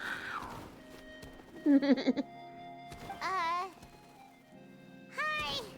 So, you understand Surian language? No, not really. I don't speak it as such, but I can sort of get the gist. Although only with Mom and Koya, since I spent my formative years with them. Even then, it's basically a best guess based on their sounds, body language, and expressions. Seems to work about 9 times out of 10, anyway. As for whether Mom understands me, I can't always tell. But somehow we still manage to communicate. Call it the family bond, I guess. Makes sense, yeah.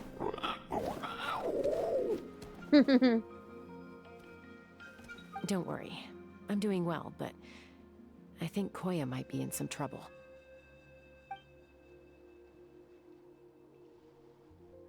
I know she's never been a fan of humans, but she's never deliberately attacked them before either. What's behind this sudden change? Does,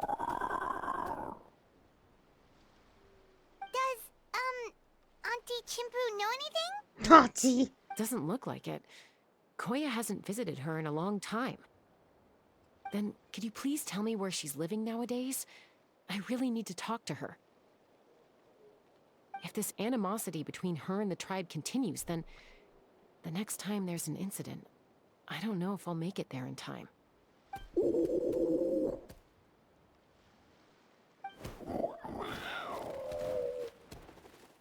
What did she say? She said she'll take us there. Thank you, Mom. Okay, so go to where Koya lives is all the way over there. Okay, well, I'm gonna navigate this because maybe I need to get the Statue of 7 to unlock some more Breeze is stuff. restless today.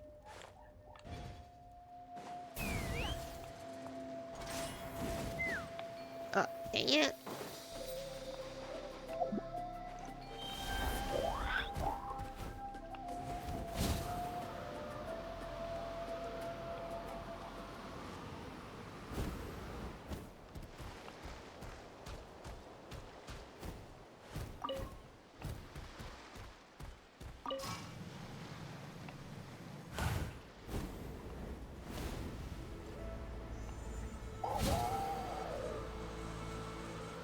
Whee!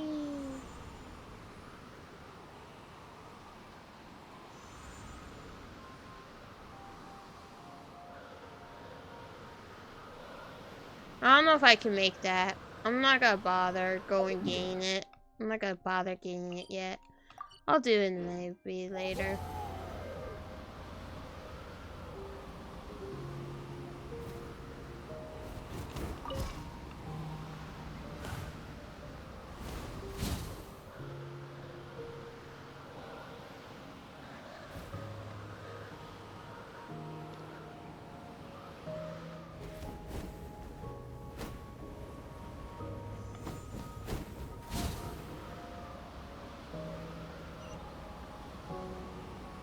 Whee!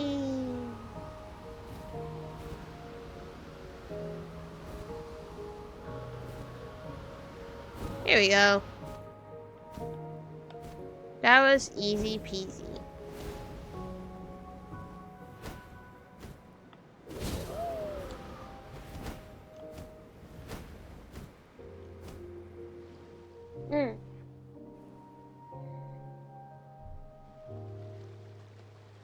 This is a really remote location. Guess she was trying to get as far away from humans as possible. We stay here? Okay. Got it. Traveler, Paimon. Mom says we should stay out of sight for now. She'll talk to Koya first. Koya is very hostile toward humans right now. So if we show up unannounced, it might just make things worse. Got it.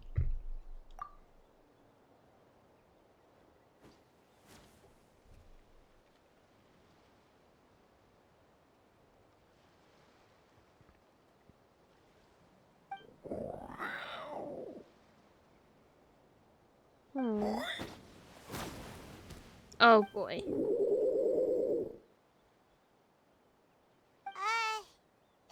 idea what they're saying? Sounds like things are more complicated than I imagined. There's evidence in this area suggesting that Koya might have been the victim of a human attack.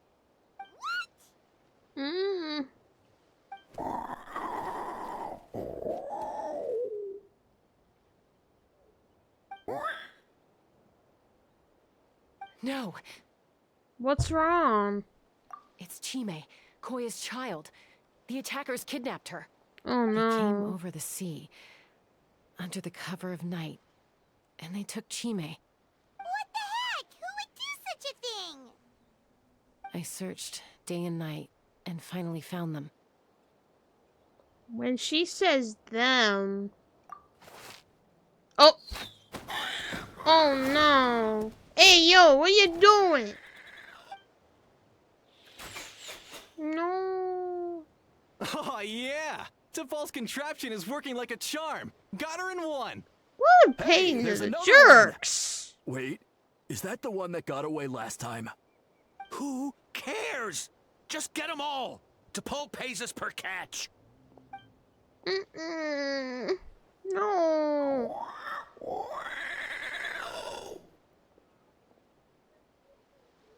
No. Chasca!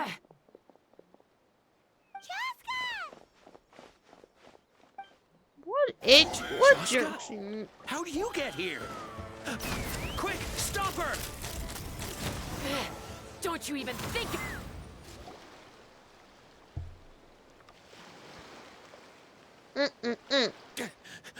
Don't come any closer, or I'll... Go, Phlogiston Wings! Take me out of here! Uh-oh, looks like it malfunctioned. This is bad. Mom and Koya are already injured. And if that thing explodes right next to them... Help! Elemental energy suppresses it! Please, someone! Get back! Oh boy. Whoa. It's still going, and it's getting worse. Guess we need a more permanent solution. All right then.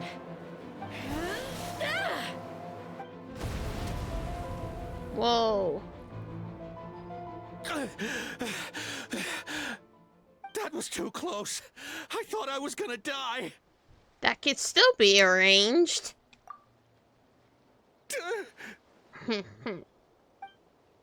Answer us honestly. Were you the ones who attacked Koya before?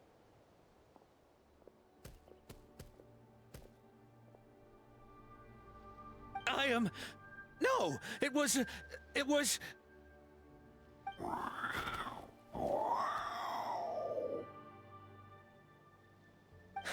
Well, she says it was you. We have other ways of making you talk. Just tell me, who sent you here? It was T'Pol. He told us to catch all the wild Kukasaurs we can find. And he also said that this Kukasaur has become a thorn in his side, so it needs dealing with urgently. T'Pol? Huh. Sounds familiar. But where from?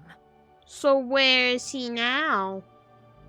Well, he tends to send his orders in writing. He pretty much never communicates with us in person. When he does, he wears a mask to hide his face. And whenever we trade Kukasaurs for phlogiston wings, we deal with his henchmen. So you didn't even make those wings? All we did was slap some labels on them and transport them over here, to make them look like they're imported. To make it harder to trace their origins. Why does he want you to catch Quatsauruses? I don't know, honest! Well, that's mighty convenient, huh? What about if I held a gun to your head? Would Would that change your answer? No need. I'm sorry. I'll tell you everything I know. T'Pol doesn't tell us much, but he always stresses that he wants them alive. So that gives us some clues. This is just a best guess, of course, but we suspect that the gaseous phlogiston stored in the trackballs is drawn directly from the Kukasaurs. What?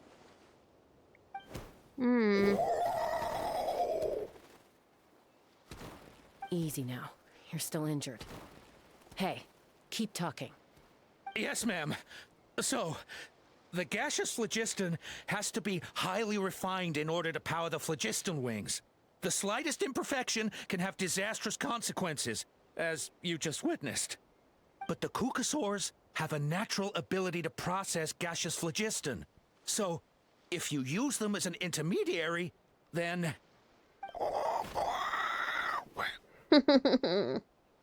That's enough.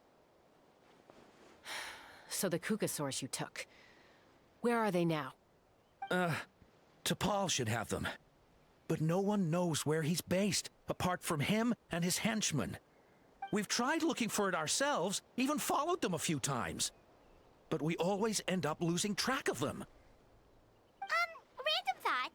Maybe they're hiding up in the sky? I guess this means we can't go after the ringleader yet. T'Pol. T'Pol. I'm sure I've heard that name. Maybe it was...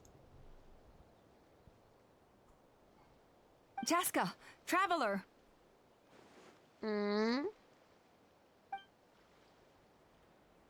Oh boy.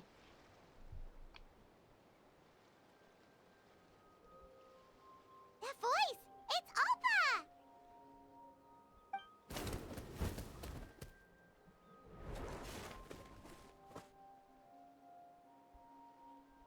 Elder Alba? What brings you all the way out here? Well, I was patrolling nearby when I heard the sound of an explosion. What's going on? Let me fill you in. He explained T'Pol's scheme to Alpa. I don't believe it. Elder Alba, does the name T'Pol ring a bell to you? I feel like I've seen it written down before. Maybe in a list of candidates for the flying trials? Huh? So he's a member of your tribe then? No. If he was a member of the Flower Feather Clan, I'd definitely know him. Shall we head back to the tribe and do some investigating? Now that you mention it, I do remember a young man from outside our tribe who came to participate in our flying trials once. You were away on a mission at the time, which is probably why you don't remember him. He was a craftsman from the Children of Echoes, but he'd always dreamed of soaring the skies, so he wanted to join our flying squad. The Children of Echoes? That's rare. But despite his best efforts, He unfortunately failed to pass the trial and gain the Kukusaur's approval. In the end, he went wingless and returned dejected to the Children of Echoes. Wingless, huh? Maybe he invented the phlogiston wings to get revenge on the Kukusaurs. Perhaps. Or maybe it's simply his way of dealing with his regrets over his past flying endeavors. Either way, it doesn't excuse his abuse of the Kukusaurs. I'm gonna take these guys back and expose the truth to the tribe. It's time for this conflict to end. Easy, Chasca. Remember what I said about keeping a low profile? The ringleader still hasn't shown himself, and this man's allegation about powering the phlogiston wings with Kukusaurs is only speculation. Bringing these men to the tribe now won't win over any current supporters of the phlogiston wings. In fact, it may even escalate the conflict further. After all, many are mistrustful of the Kukusaurs after recent events. Is that why T'Pol waited until now to try to capture my sister? I don't know. I mean, he did tell us to spread negative rumors about the Kukusaurs and slip some mora to anyone opposed to them, but... But Koya only attacked humans because they stole her child! Nevertheless, we will be hard-pressed to change people's minds while emotions are running high. Unless we have irrefutable evidence. You mean we need to catch T'Pol himself? Bravo! My thoughts exactly. In the meantime, leave these men with me. I'll escort them back to the tribe. I'll take the other members of their crew into custody too. They won't get another chance to stir up trouble. Fair enough. I guess finding T'Pol is gonna be the key to resolving this conflict. Let's hope the Children of Echoes have some info on him.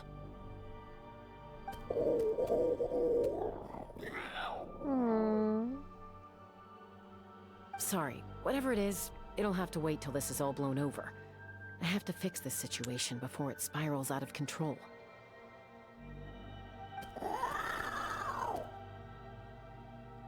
Mom, sis, rest up and get well soon. I gotta fly.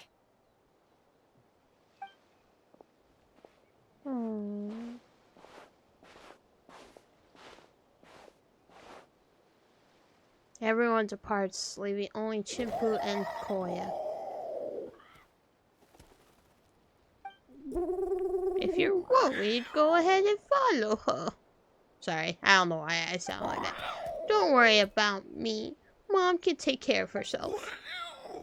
Got it. I don't know how they would sound, so I just put random voices out.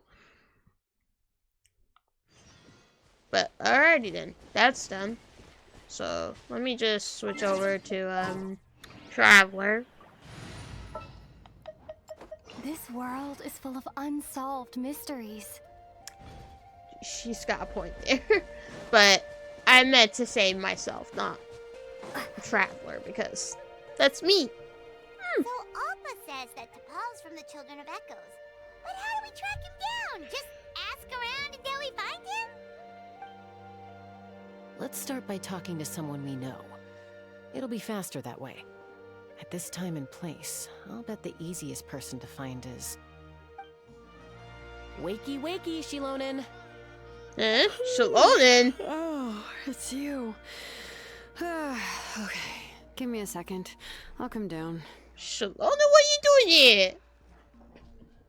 Heck. But hi. Seems like you two both love climbing trees. I climb trees to fly further and see farther. I don't usually stop for a nap. Well, we're not all like you. Always full of energy, even after flying around all day. Yeah. So, you've come all this way and interrupted my precious nap time. Might I inquire as to, why? I'm sorry, Shilonen, but it couldn't wait. Does the name T'Pol mean anything to you? He's a craftsman, apparently. Huh. T'Pol. Yeah, that rings a bell. I think that's Puma's child. Is he in the tribe right now? Nope, I'm afraid you're a few years too late. Why are you looking for him? It's a long story. He tried to explain what happened simply and briefly. Huh, phlogiston wings. Wow, okay. The kid actually pulled it off. Well, looks like, no more rest for me today. Pulled it off? You mean he's tried making something like this before? Yeah, he started trying to build a flying machine right after he got back from the Flower Feather clan. So right after he went wingless then. Was this flying machine anything like the gun you made me? You mean your gun that's harder to tame than the proudest Kukasaur? No, he wanted to build something that allows anyone to fly freely, even if they're not naturally gifted. But he never got very far back then, though. Blew up his workshop a few times and barely made it out alive. I never really kept up with him after that. His parents traveled a lot in their youth and only returned to the tribe after he was born. But they settled in a remote area and don't interact with other people much. Which means most people in the tribe don't know them very well. Your best bet is to chat to his direct family. I'll, go get Puma. Wait for me in front of the workshop. I won't be long. Okay. Sounds good to me.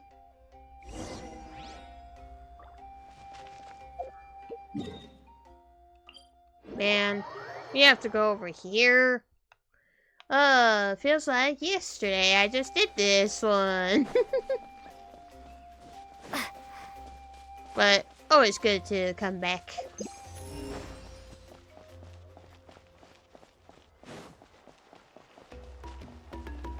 I love this music.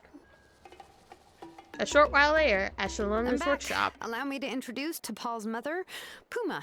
Hi, Puma. Oh, save the pleasantries.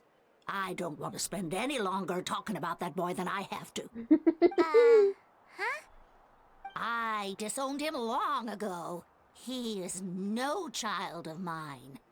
All he cared about was his pipe dream of reaching the sky. Oh, we tried to talk sense into him, but he was obsessed.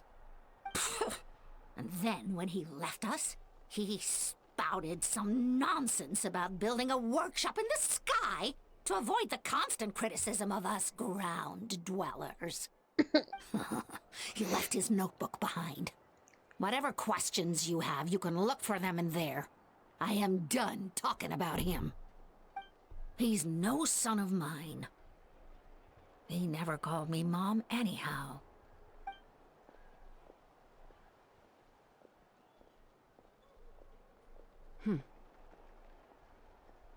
Wow, they've really fallen out. Paimon sure wasn't expecting that. Her husband, T'Pol's father, he passed away recently, and T'Pol didn't even bother to show his face at the funeral. Ooh. If you ask me, that was probably the final straw for Puma. I'll go keep her company. If there's anything else you need, just come and find me. Thank you.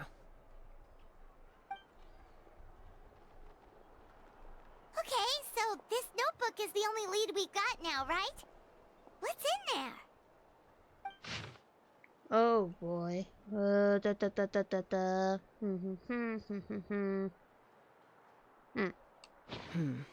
Some early designs for the phlogiston wings, and some theorizing about an airborne workshop. Ochkanatlan, the Cinder City. Looks like that's where he got his technological inspiration from. So, was he serious about the workshop in the sky? But that's such a big project for one person. Do we think he actually pulled it off? Haven't we seen that somewhere before? Oh, yes. The one from the trial arena that was super high up. That balloon has been there for a while, and everyone's been wondering how it got up there, but what if that's the wrong question? What if it started off even higher up, above the clouds and out of view, and it only descended to its current height due to some kind of malfunction? In other words, it could be... Part of T'Pol's workshop? Seems likely. If T'Pol's base had been hiding above the clouds this whole time, that would definitely explain why Isidore couldn't find it. Paimon totally called it! But how do we get up there? Chasca, can you even fly that high? By myself?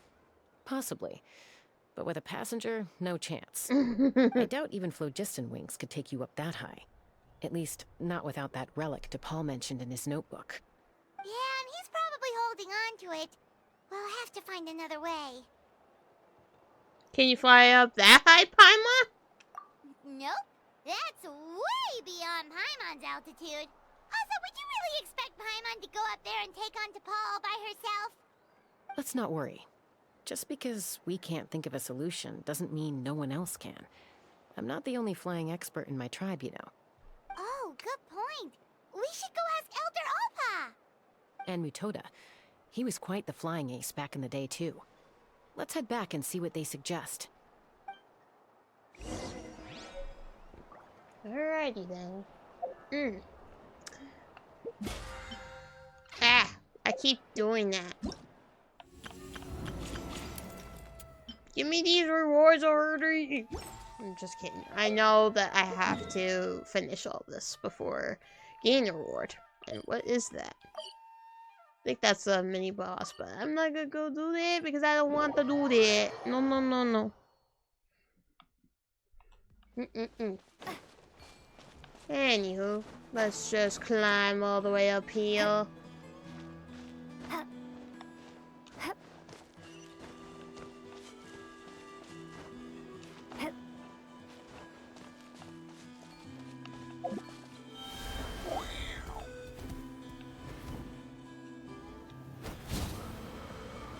Whee!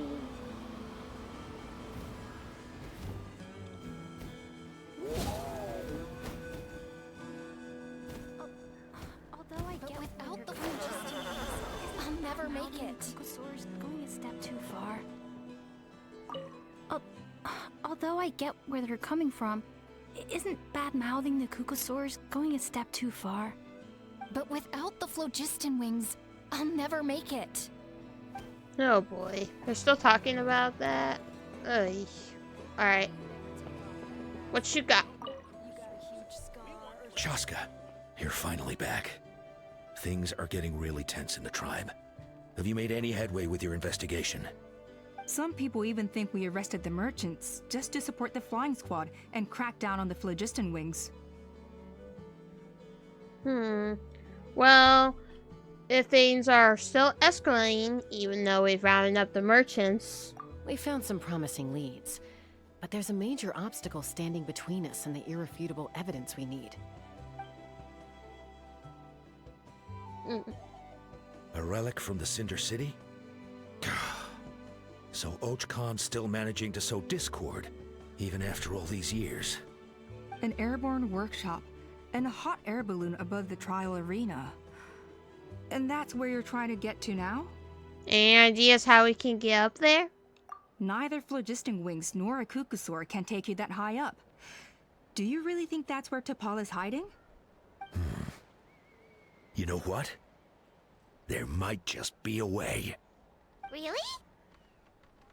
Do you still remember those spouts in the arena? When they were all blocked, the gaseous phlogiston was trapped and unable to flow. But now, it's flowing freely. If we were to block them up again...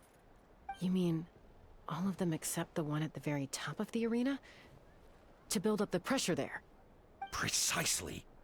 With all the gaseous phlogiston flowing through one spout, it would create a high-pressure wind current. And then we just ride it up into the sky! Yes, it has its risks, but with Chasca's abilities, I think she could manage it.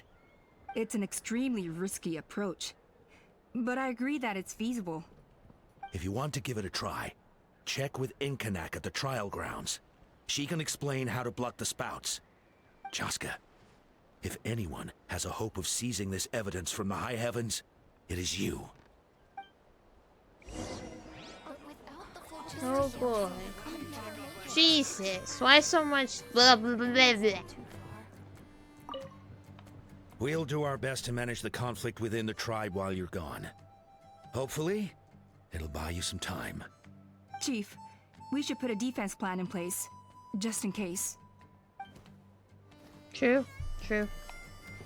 I think these two say the same thing. Yeah. But let's talk with these two. They seem arguing. No more Kukasaurs. We want phlogiston wings. Have you gone mad? The Kukasaurs are our partners. Yo, boy. Alrighty then. They're not gonna get anywhere. But let me take this real quick. And look at the baby. The baby cute. Okay, chill. I was just looking at your child. You don't have to say whoa. Yeah, blah, blah.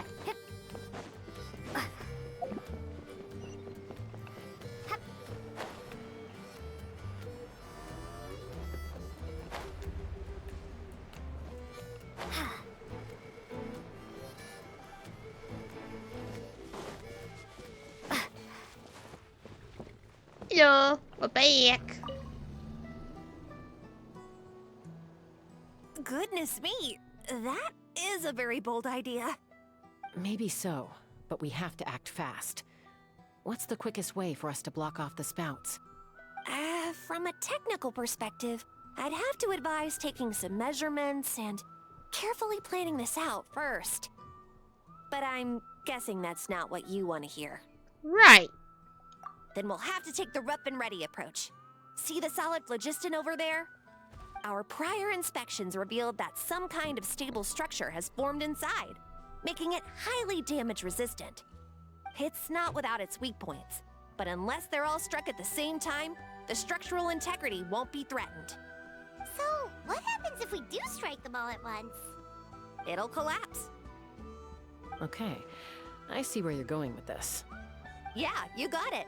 As long as you hit all the weak spots at once from the right angle, the solid phlogiston will fall right on top of the spout and block it up. You're right about rough and ready. Sounds like my kind of plan. Sounds like her. As long as you hit all the weak spots at once from the right angle, the solid phlogiston will fall right on top of the spout and block it up.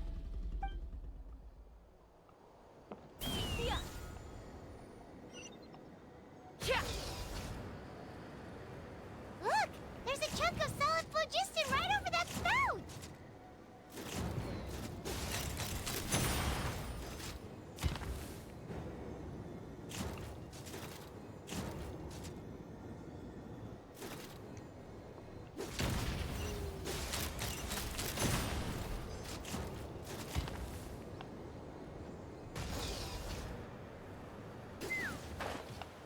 Bye.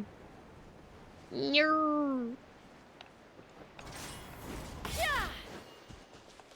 Alright, let me enter here.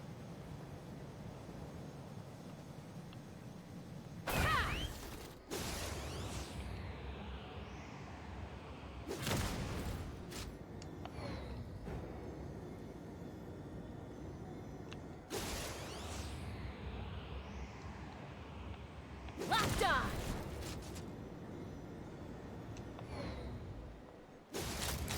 Locked on! Bada bing. And you know what I might as well do? Kaboom! Yeah, let's go. Alrighty.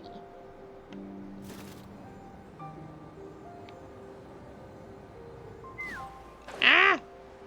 No.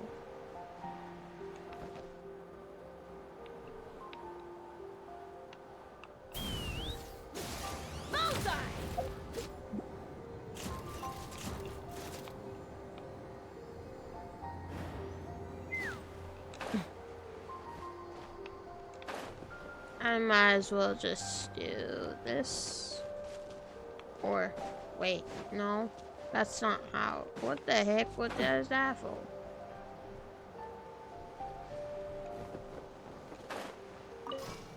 Whee!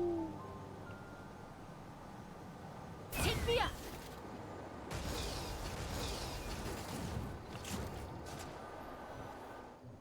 It actually worked! But wait, how are Paimon and the Traveler supposed to get up there? Koya can give you a lift. She's actually been following us this whole time. Koya. Wow, Paimon didn't notice at all. Why didn't she come and join us? Well, probably because she didn't want to get too close to humans. Or maybe just me. But right now, we need her power.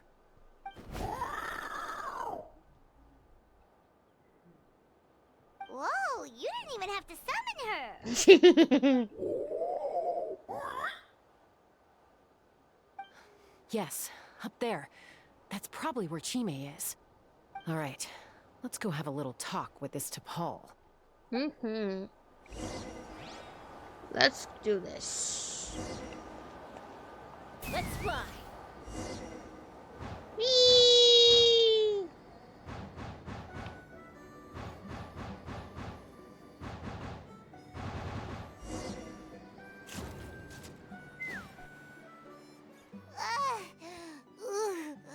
Haven't ever flown that fast before.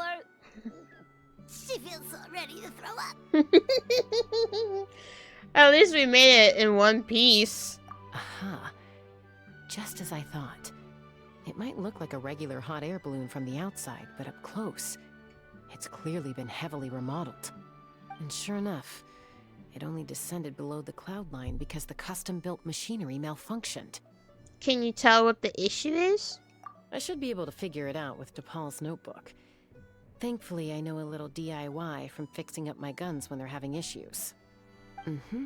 That should just about do it. Now all it needs is a nice hard kick. Maybe that works on your guns, but, huh? We're really moving!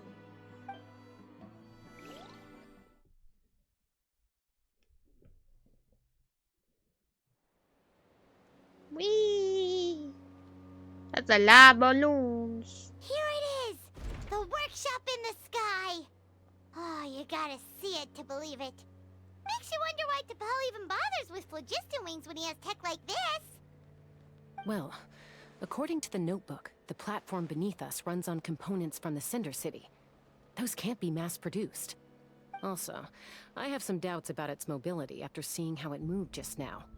For someone like T'Pol who dreams of flying freely, this definitely doesn't cut it. But if he's got that relic, he should be able to make a set of prototype wings for himself, right? Why bother making a whole flying workshop so he can mass-produce them? If he can come and go freely from this workshop. But this doesn't add up. If he's already achieved the power of flight, then he must have bigger dreams we don't know about. But what? With any luck, we'll find the answers in his workshop.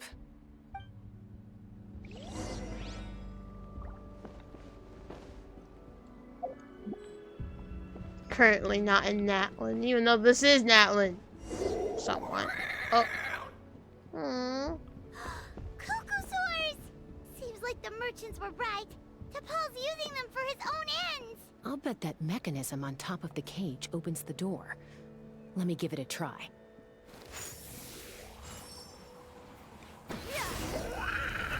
You are free now. Go.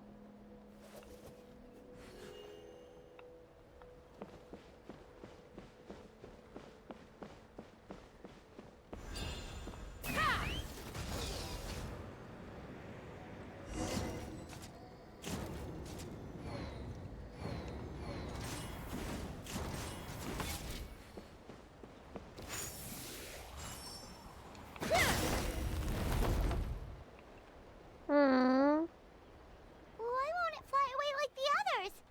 Is it... She's still breathing, but barely. By the looks of it, T'Pol was using these cages to extract phlogiston from the Cucusaurs. Once a Cucusaur is drained of phlogiston, it becomes too weak to move. We'll have to come back for these ones after dealing with T'Pol. There's another notebook here. Let me see. Looks like a record of his phlogiston research. Log number 330. With the support of... I was finally able to launch the airborne workshop. Even though it relies on the relic for 80% of its power supply, I've at least taken the first step. Log number 348. Research on the relic is progressing well. I should be able to replicate the technology and scale up production very soon. has proposed a name for this groundbreaking invention: the phlogiston wings. I think I'm getting close. Soon I will achieve my dreams. Log number 377. Encountered some issues with the new smaller model phlogiston wings. The gaseous phlogiston showed some volatility during the refinement process. Thinks we should proceed at a more cautious pace with the refinement experiments. But after so many past failures, I have to prove that I will succeed this time. Log number 114. Ran an experiment using cucosaurs to refine gaseous phlogiston. It was a success. Log number 117. I've started recruiting merchants and hunters to capture wild cucosaurs. Log number 121. Major breakthrough in the efficiency of phlogiston yield. Huh? So many parts have been crossed out! It should be someone's name. Yeah, probably the contact he alluded to in his other notebook. Guess he has a benefactor. Did anyone else notice how the numbering system in this notebook suddenly changed halfway through? Yeah, and the tones seem to change a lot too. We haven't got time for textual analysis, I'm afraid. Grab the notebook and let's press on.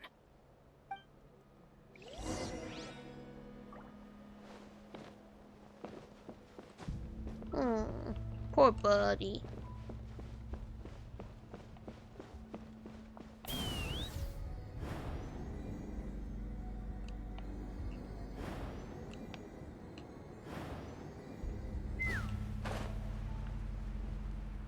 I bet there's nothing on these areas. Like, there's no chests. Highly doubt it, but always best to check. Never know these days. Never know. Giddy up. Uh-oh. I don't want that happening. Let's fly. Yowie.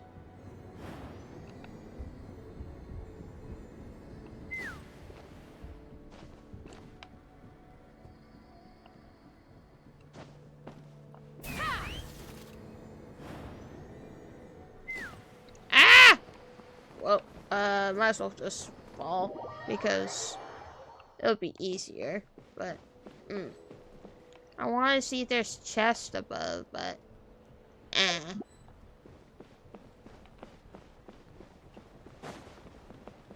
Huh. Never seen one of these before. Looks like this was built with the Cinder City components, too. You're not thinking of giving it a nice hard kick, are you?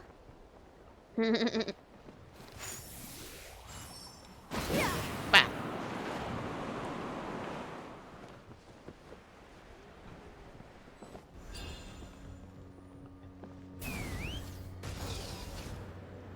Whoa! What's that mechanism doing? It's asking for a nice hard kick where it hurts. Aim for the weak spot. I don't know where I'm going. I don't know where I'm going. Oh boy. Yeah. I'm just gonna drop down and respawn because there we go. Let's fly. Whoa.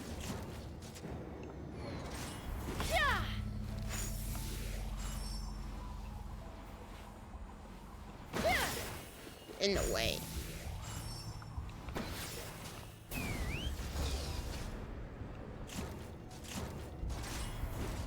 Whoa! Oh! That was stupid! Okay then, game. Why you gotta be like that? That almost was a bad... Oh. Take me up. I'm not really good at using Chasca, but I'll get used to it.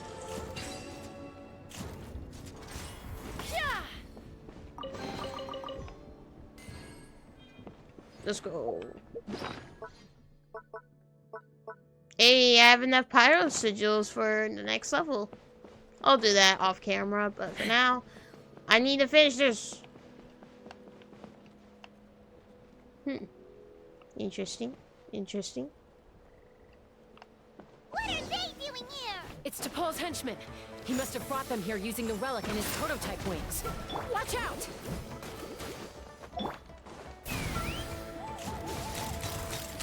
Open fire! Open fire! Bullseye!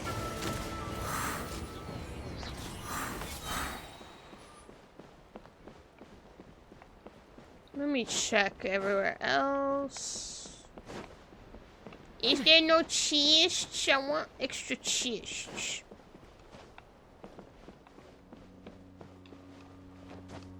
I want extra stuffs.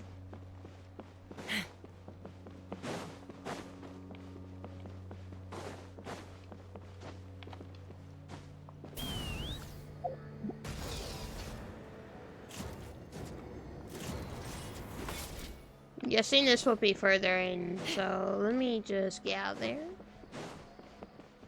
and continue on.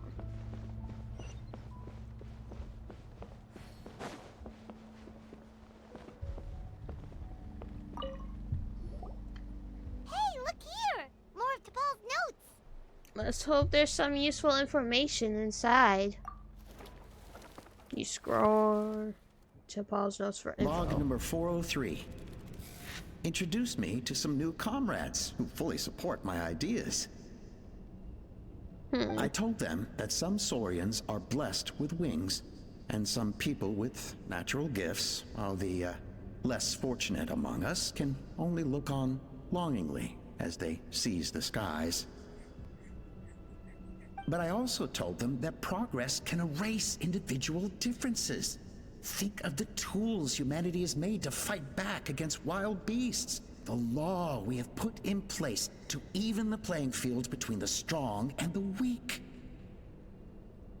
I promised them that our research will be the new frontier of human progress. With our phlogiston wings, the power of flight will no longer be for a select few to enjoy. Imagine a world where the skies are for all to share. I only hope that when we finally achieve this goal, we'll be proud of me. Imagine a world where the skies are for all to share. Yes, what a wonderful world that would be. If only it were possible. We could respond faster, and so many tragedies could be prevented. But T'Pol, what about the Saurians you're draining dry of phlogiston? You're not sharing the sky, you're stealing it! Bad move. I won't let you get away with it. Chasca?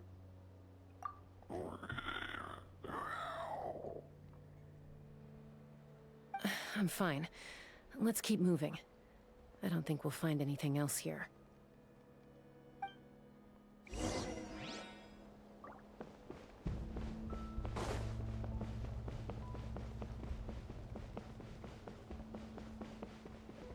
Keep it going away.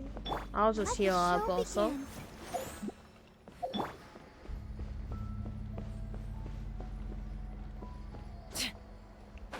I forgot to use something, but oh dang it! I should have used. Okay, that's my sign. I need to.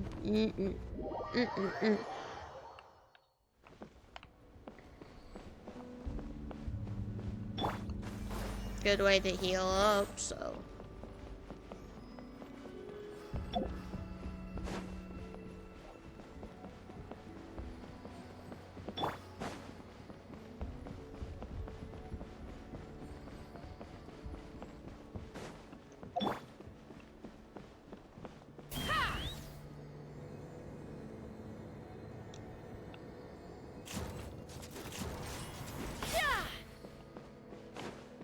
Let me just double check there ain't a chest.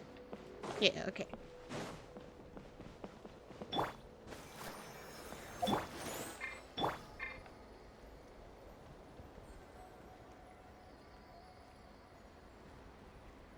I'm just healing up. Sorry if I'm taking so long. I just need to make sure my characters are, you know, healed.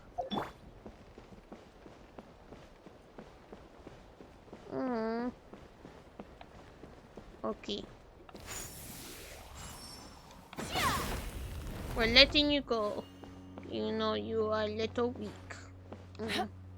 I feel bad, bro. Why? Why do they be like me?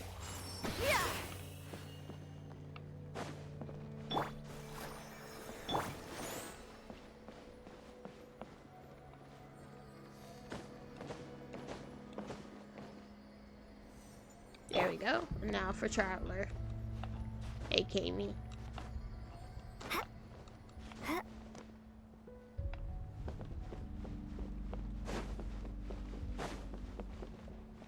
Nothing over here.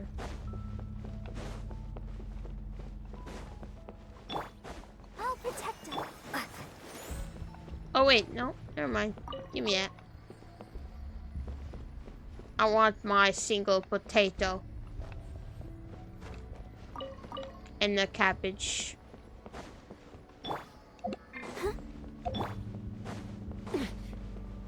I want to collect every single little thing. No matter how much it is or little. Let's fly. Ah. That's what I should have done, but oh well. I wasn't really smart at the time. And there's one little buddy. There. Go home. Open fire!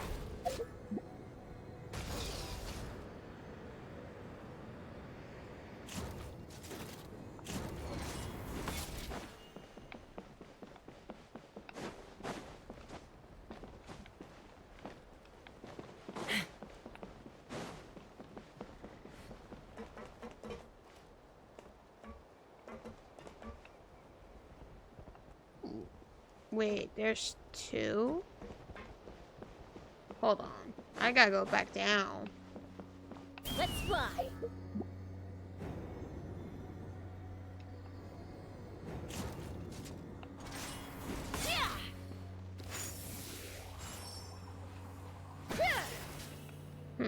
Okay, never mind then. Alright, never mind.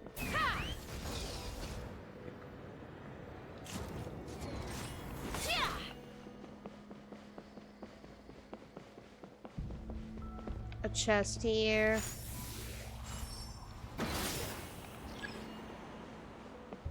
How do I get this chest, huh? Is there something I have to do? Like, I don't want to miss this chest. Or, oh, hold up. Here we go. Move out of the way. Yeah, mine.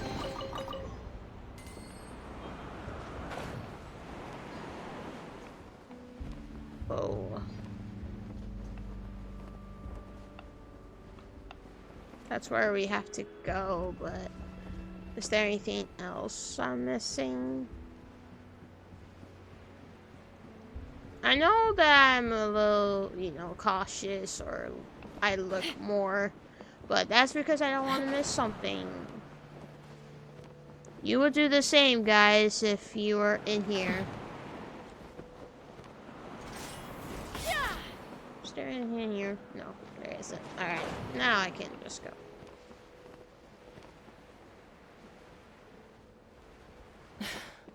I can't believe he captured so many Kukasaurs. But right now, we have to focus on solving this problem at the source.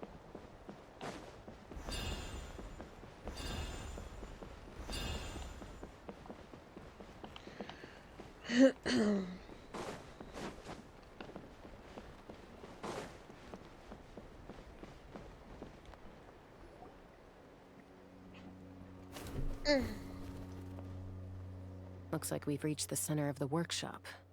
And still no sign of Koya's baby.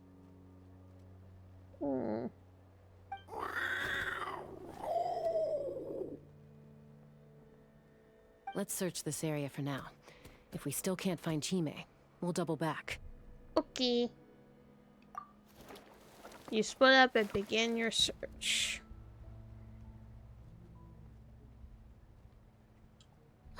Chasca, Traveler, come quick! What is it? Did you find Chime? Not yet, but look! It's another one of T'Pol's notebooks! Just in case it gives us any clues on Chime's whereabouts. Alright.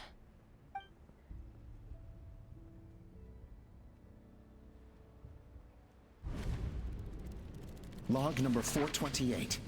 We decided to restart the experiments on phlogiston refinement, but without telling. This is the final obstacle to the success of the Phlogiston Wings project. We cannot fall at the last hurdle. Log number 436. Earlier today, suggested using cucosaurs as an intermediary to extract refined phlogiston. It's certainly feasible, but... Anyway, as long as our secret experiment succeeds, I'm sure won't bring it up again. Log number 443. We will conduct the experiment tomorrow. Well, birthday is coming up, so hopefully we'll have a birthday surprise for her. Log number 444.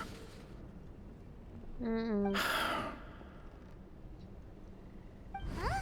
Why is this log empty? I guess whoever wrote down the log number was prevented from recording the results. There's more. Let's keep reading. Log number 0. 0? We lost many comrades in the accident. Among them are friends, lovers, and children. But we cannot stop now.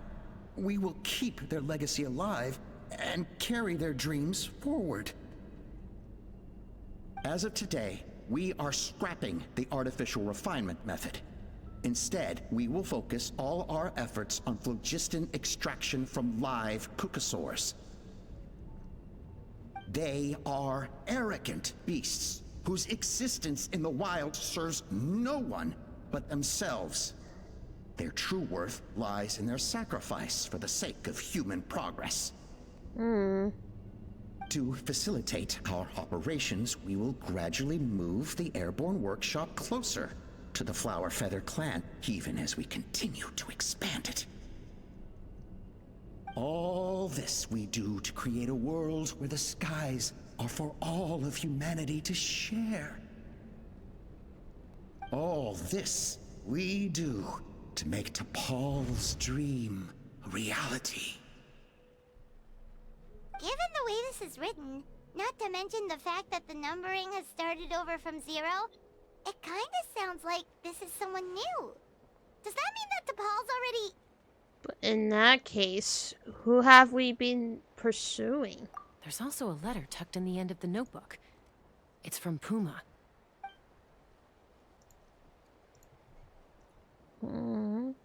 T'Pol, I don't know where you are right now, so I don't know how to reach you. My best bet is to send this letter to the Flower Feather clan. Your father is gravely ill. Oh, I know we've had our differences in the past, but he is still your father. Won't you come and visit him? Please. I know you never liked him and cared even less for me. All you ever yearned for is the sky. And your birth mother. But we'll still be waiting here for you if you do come back. This may be the last chance you'll get to see your father. So Puma's not T'Pol's real mom? Huh. Well, she did say he never called her mom, but I'm gonna assume she was just venting. We know that T'Pol's father passed away quite recently, and this letter looks recent. By contrast, the writing in this notebook is old and faded. It looks like the real reason T'Pol didn't attend his father's funeral is because he'd long since passed away himself. Then the real ringleader behind all this... If we ask ourselves why this letter was sent to the Flower Feather clan, why T'Pol always yearned for the sky, and how he got his hands on a relic from the Cinder City. It all points to one answer. That's right. What? Tapal was my child. He was born during my days as a wingless wanderer. His birth gave me new hope.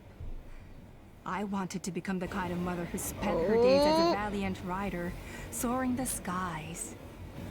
Not an aimless, wingless nobody. Wait a His minute. father wanted to settle down, to give his child a safe, sheltered life in his tribe. We fought about it constantly, until the love we once had for each other was gone. He started a new family with another traveler who was also looking to return home. And I went back to the Flower Feather clan, alone. The heck? I had no idea that despite being raised among the children of echoes, my child still harbored dreams of the skies. Can you imagine, Chasca? The joy and surprise I felt when he showed up at my door, asking to join the flying trials. Or how proud I was when he said he wanted to prove his own worth, rather than relying on my position as elder. And then the anguish that overcame me when he was rejected by the Kukusaurs and became wingless, just as I had after my injury. You've got a lot of nerve showing your face here. Don't take this the wrong way, Chasca. I'm not here for a fight. I just want to talk. Isn't that your preferred way to resolve things? I trust you've learned of Tapal's wish on your way here. A world where the skies are for all of humanity to share. If only his dream can be realized, no one will ever have to lose their wings again. Our aerial prowess will be greater than ever before. War will never again come at such a great cost. The loss of Koichi is a tragedy that need never be repeated.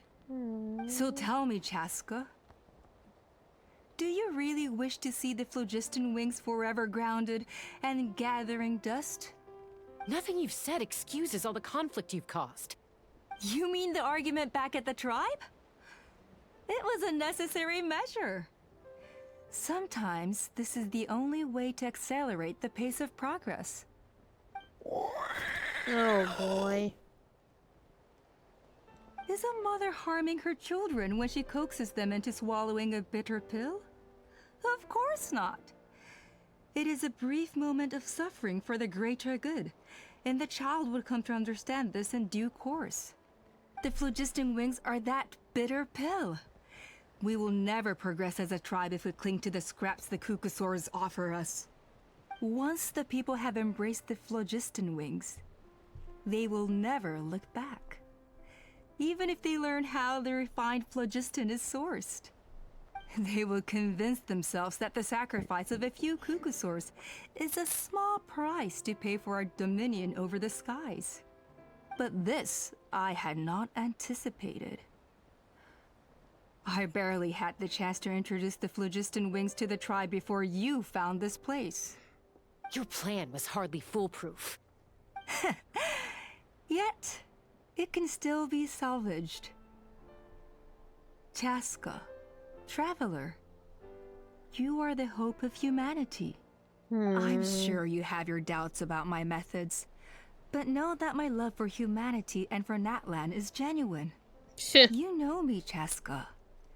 And you know that I've always treated everyone in the Flower Feather clan as my own children, as fellow humans.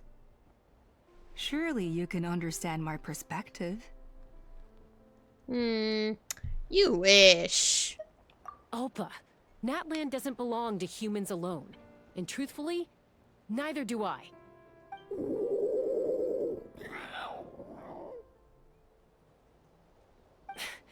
How many times has the Abyss invaded Natlan now? And yet despite how much stronger it is than us, Natlan still stands as a nation of humans and Saurians. Peace imposed by force will crumble in a matter of days, because social bonds are what hold a civilization together. Weren't you the one that taught me that? And yet you would break the bond we share with our Saurian companions to take more power for ourselves? That's as stupid as hacking your own arm off to use it as a club. They are wild beasts, driven purely by instinct. How could they possibly understand human social bonds? How did someone like her ever become a writer? Because clearly she had them fooled too. You overestimate them. They bow to the strong and shun the weak. That's all there is to it. They never gave Tepal a second glance when he was at his lowest, nor me when I returned injured from the Cinder City. It's all about survival of the fittest for them. Plain and simple. They obeyed me once I proved myself stronger than them, but the moment it serves them better, they'll abandon me in a heartbeat. You're wrong, Alpa. They only reject the wingless because they don't want to fly anyone to their death. Chasca, I will promise you this. Only the unruliest wild cuckosaurs will be used for phlogiston extraction. The ones who have nothing else to offer to humanity. Well,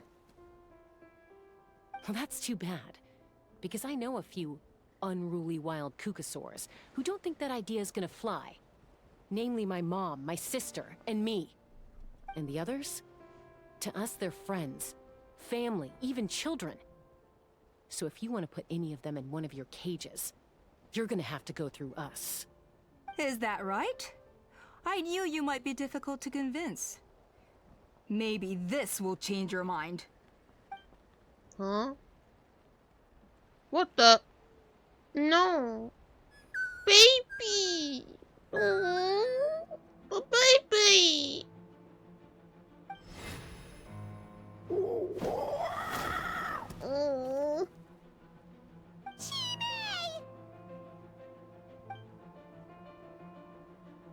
The poor baby.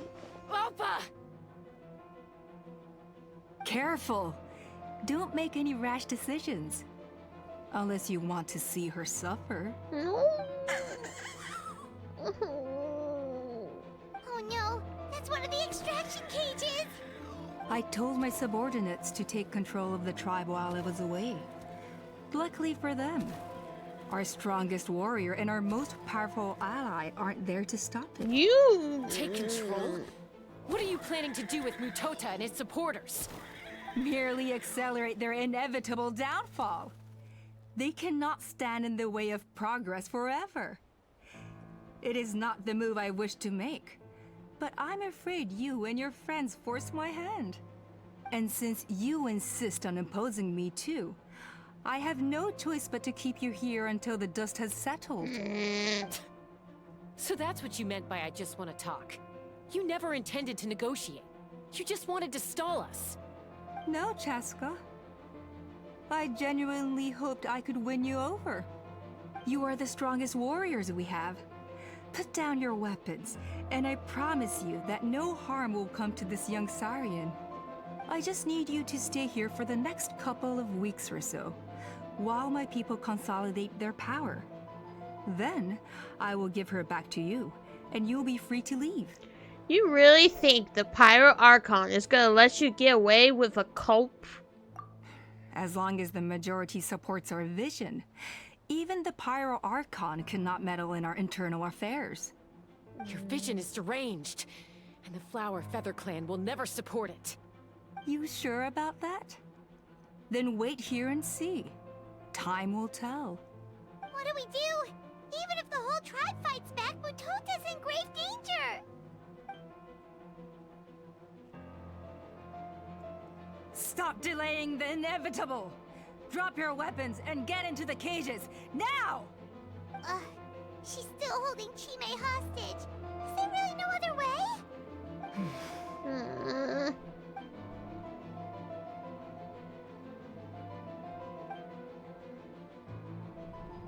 Huh?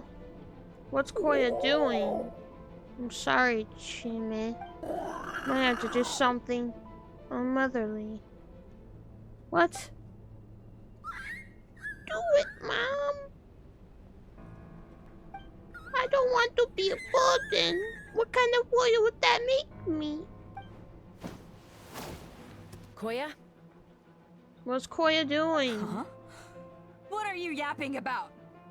Stand down. Drop your weapons, now! This instant! Oh! No! The relic! Now!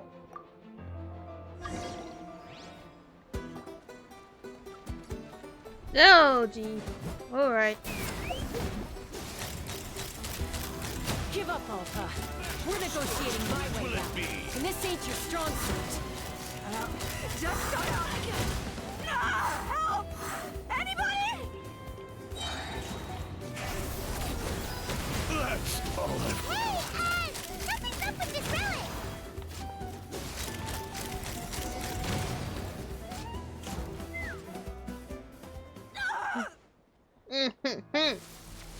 Uh-oh. Oh no! Fire! Oh no.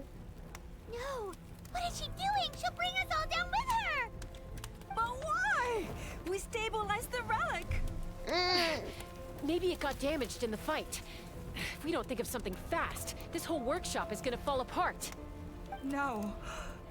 They're directly beneath us. My beloved tribe!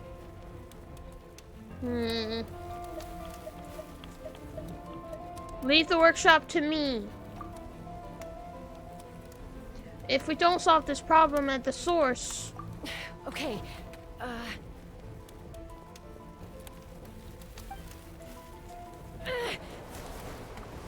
it's too powerful. This ain't a toy like last time. I don't think I can just throw it aside. What's Koya doing? But we need to get it far away before it explodes. Then the tribe will be safe, and so will this workshop. Koya, remember when we were kids? Come on, let's take this thing high up into the sky.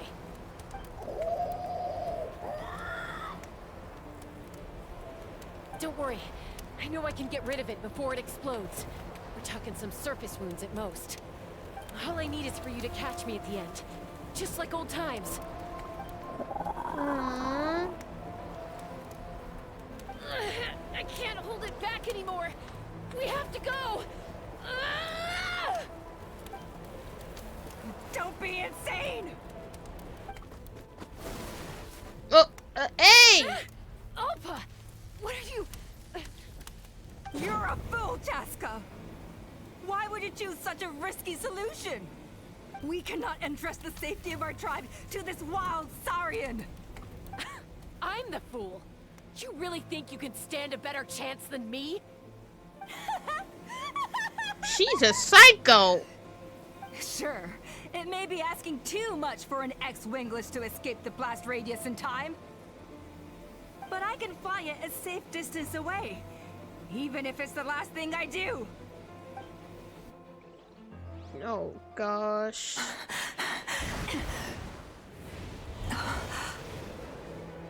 Here, these should be high enough to save the clan. What? You don't get to die a hero today. No, boy. Whoa. Whee!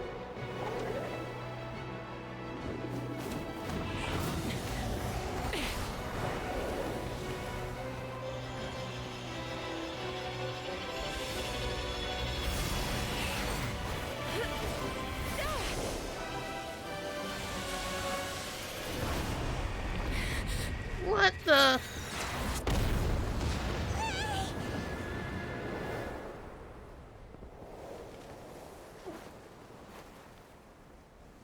Where did... Oh, jeez, that scared me. I was gonna cry. Damn.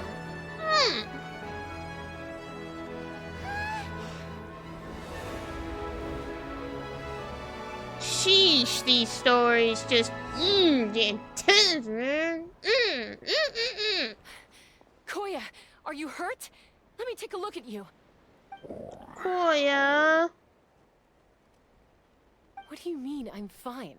Didn't I tell you to catch me on your back? Why did you try to shield me from the blast?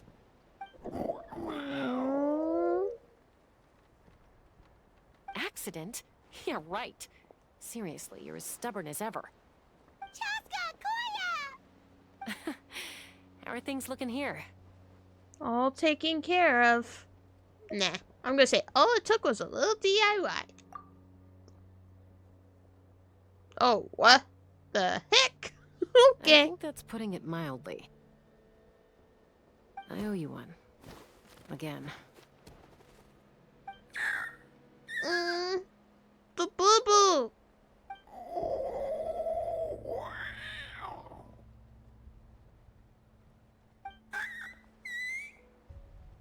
Oh, but be honest. Do you still think Kukasaurs can't form bonds? Mom, I'll figure out the refinement problem. I'll find a way. You don't need to worry about it. I just need some more time. That's all I ask. Please just trust me. Just this once.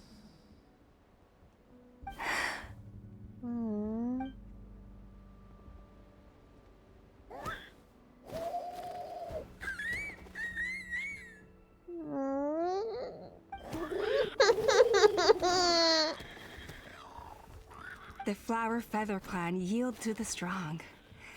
And it's up to the winners to define what strength means. So it looks like it's my turn to yield.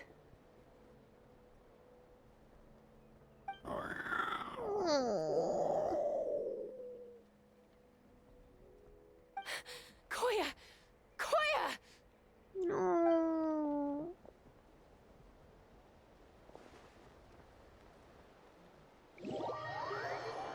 Don't tell me Koya's gone.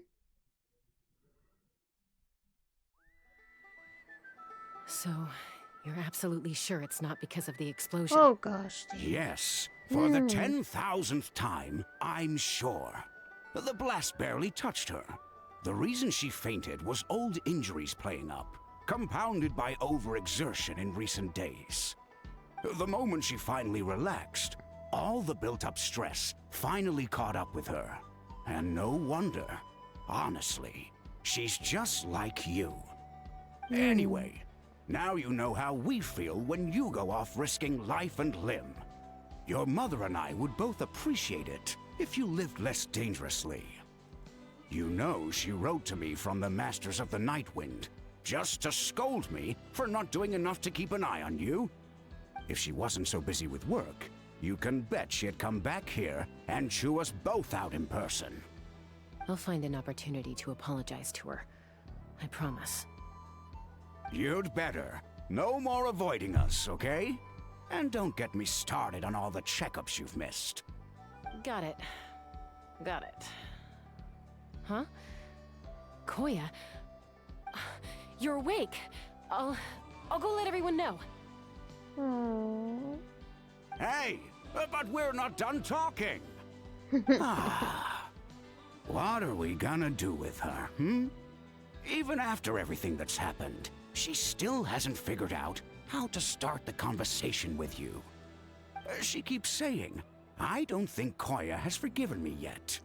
But if you ask me, she's the one who's scared to open up and have an honest conversation.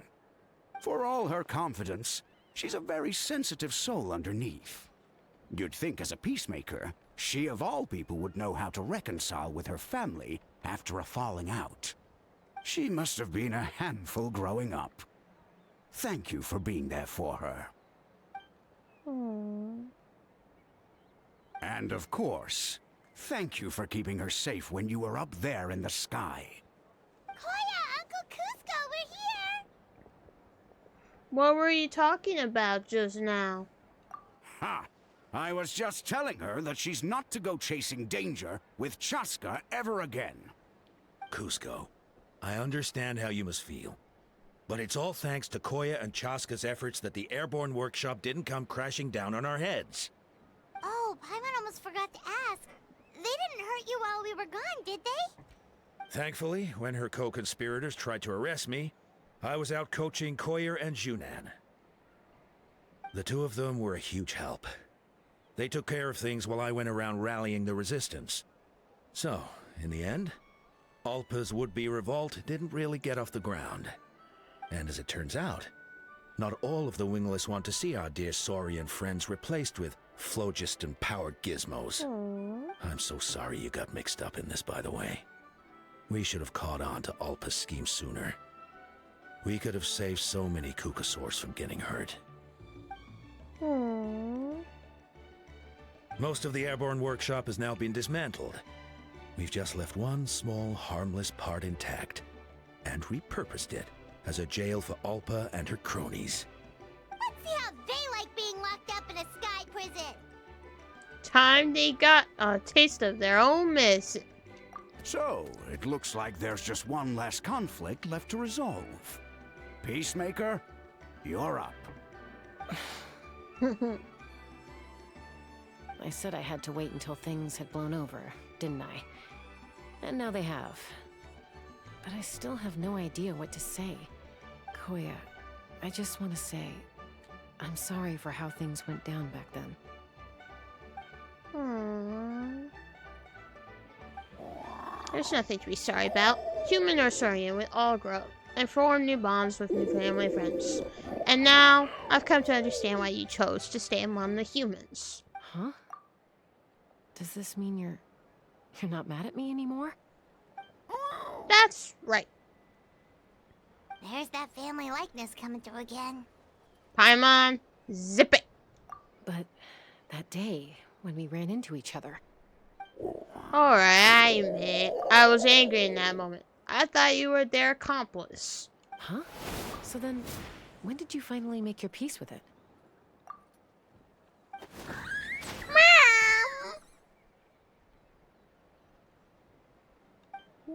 Hey, slow down. Oh, it's Chima and Chimpu. They're here too. Mom, are you okay? Mom is fine, love. We're all doing well.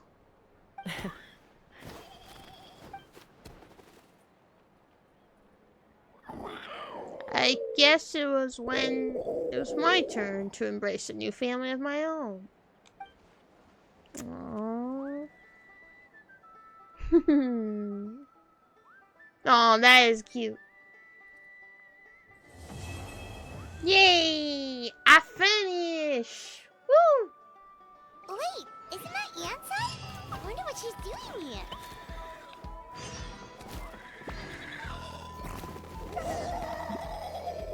Yep, now it's Jensen, and it's probably another quest I gotta do. Claim this.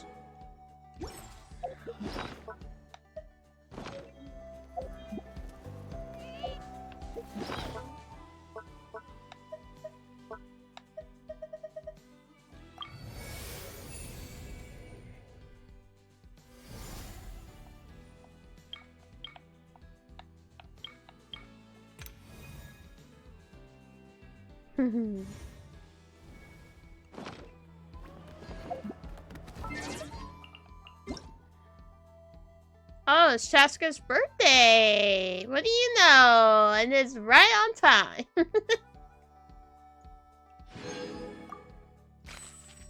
Awesome. What does she have to say? I brought all the stuff over, Coach. What's next? I think this is the next story part. Just take it easy before the real work begins.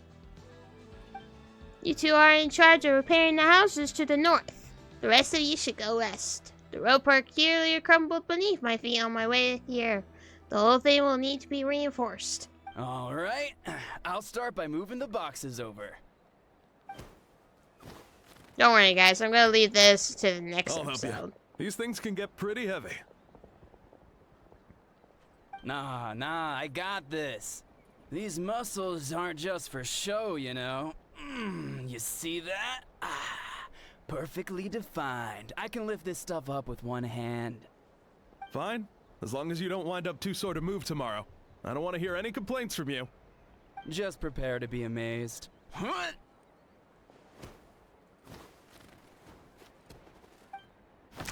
Oh. My back. Ow. Well, what doesn't kill you makes you stronger. Take him to get some rest and apply some meds. You take it easy for the next few days, alright? I don't want this getting worse. And don't push yourself. You can help out once you're better. I knew I should have trained harder. Working out is different from real work. You gotta ease into it. Anyone still not have an assignment? Chief Motota needs our help. Anson! Traveler, Paimon, what are you doing here? I would say EspeonGinny, but nah. We were just about to ask you the same thing. We didn't expect to run into you in these parts. Well, our tribe's in pretty good shape, all things considered. We've already done with all the repairs. I heard the Flower Feather Clan was hit a lot worse, though, so I decided to come help. On the way, I ran into a cavern of merchants from my tribe and brought them along. These are my students. Students? Oh, I didn't tell you before. I'm a professional trainer. I design workout plans, meal plans, all that good stuff. If you're interested in a particular sport, I'm happy to whip you into shape. Anyway, that's enough idle talk for now. A little while earlier, the chief asked me to bring a few people to help with something. Are you two free? As you can see, due to unforeseen circumstances, I'm short a few people. Of course, we're also here to help. Let's go see the chief. Perfect. Then follow me. Yeah, guys, this is gonna wait until next time, so I'm not gonna do this right away. So, no. But in the meantime, let me just claim this. Yeah, level 1. And I'm gonna do this too, so that it's easy and done.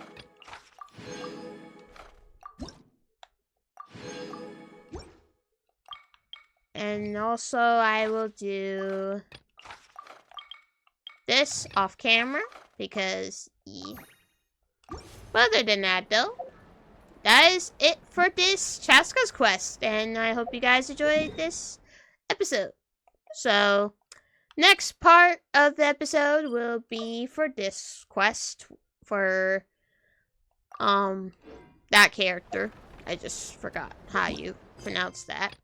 But, other than that, though, we are finally done with this quest, and now we're probably gonna do this one, probably after I do some stuff off camera.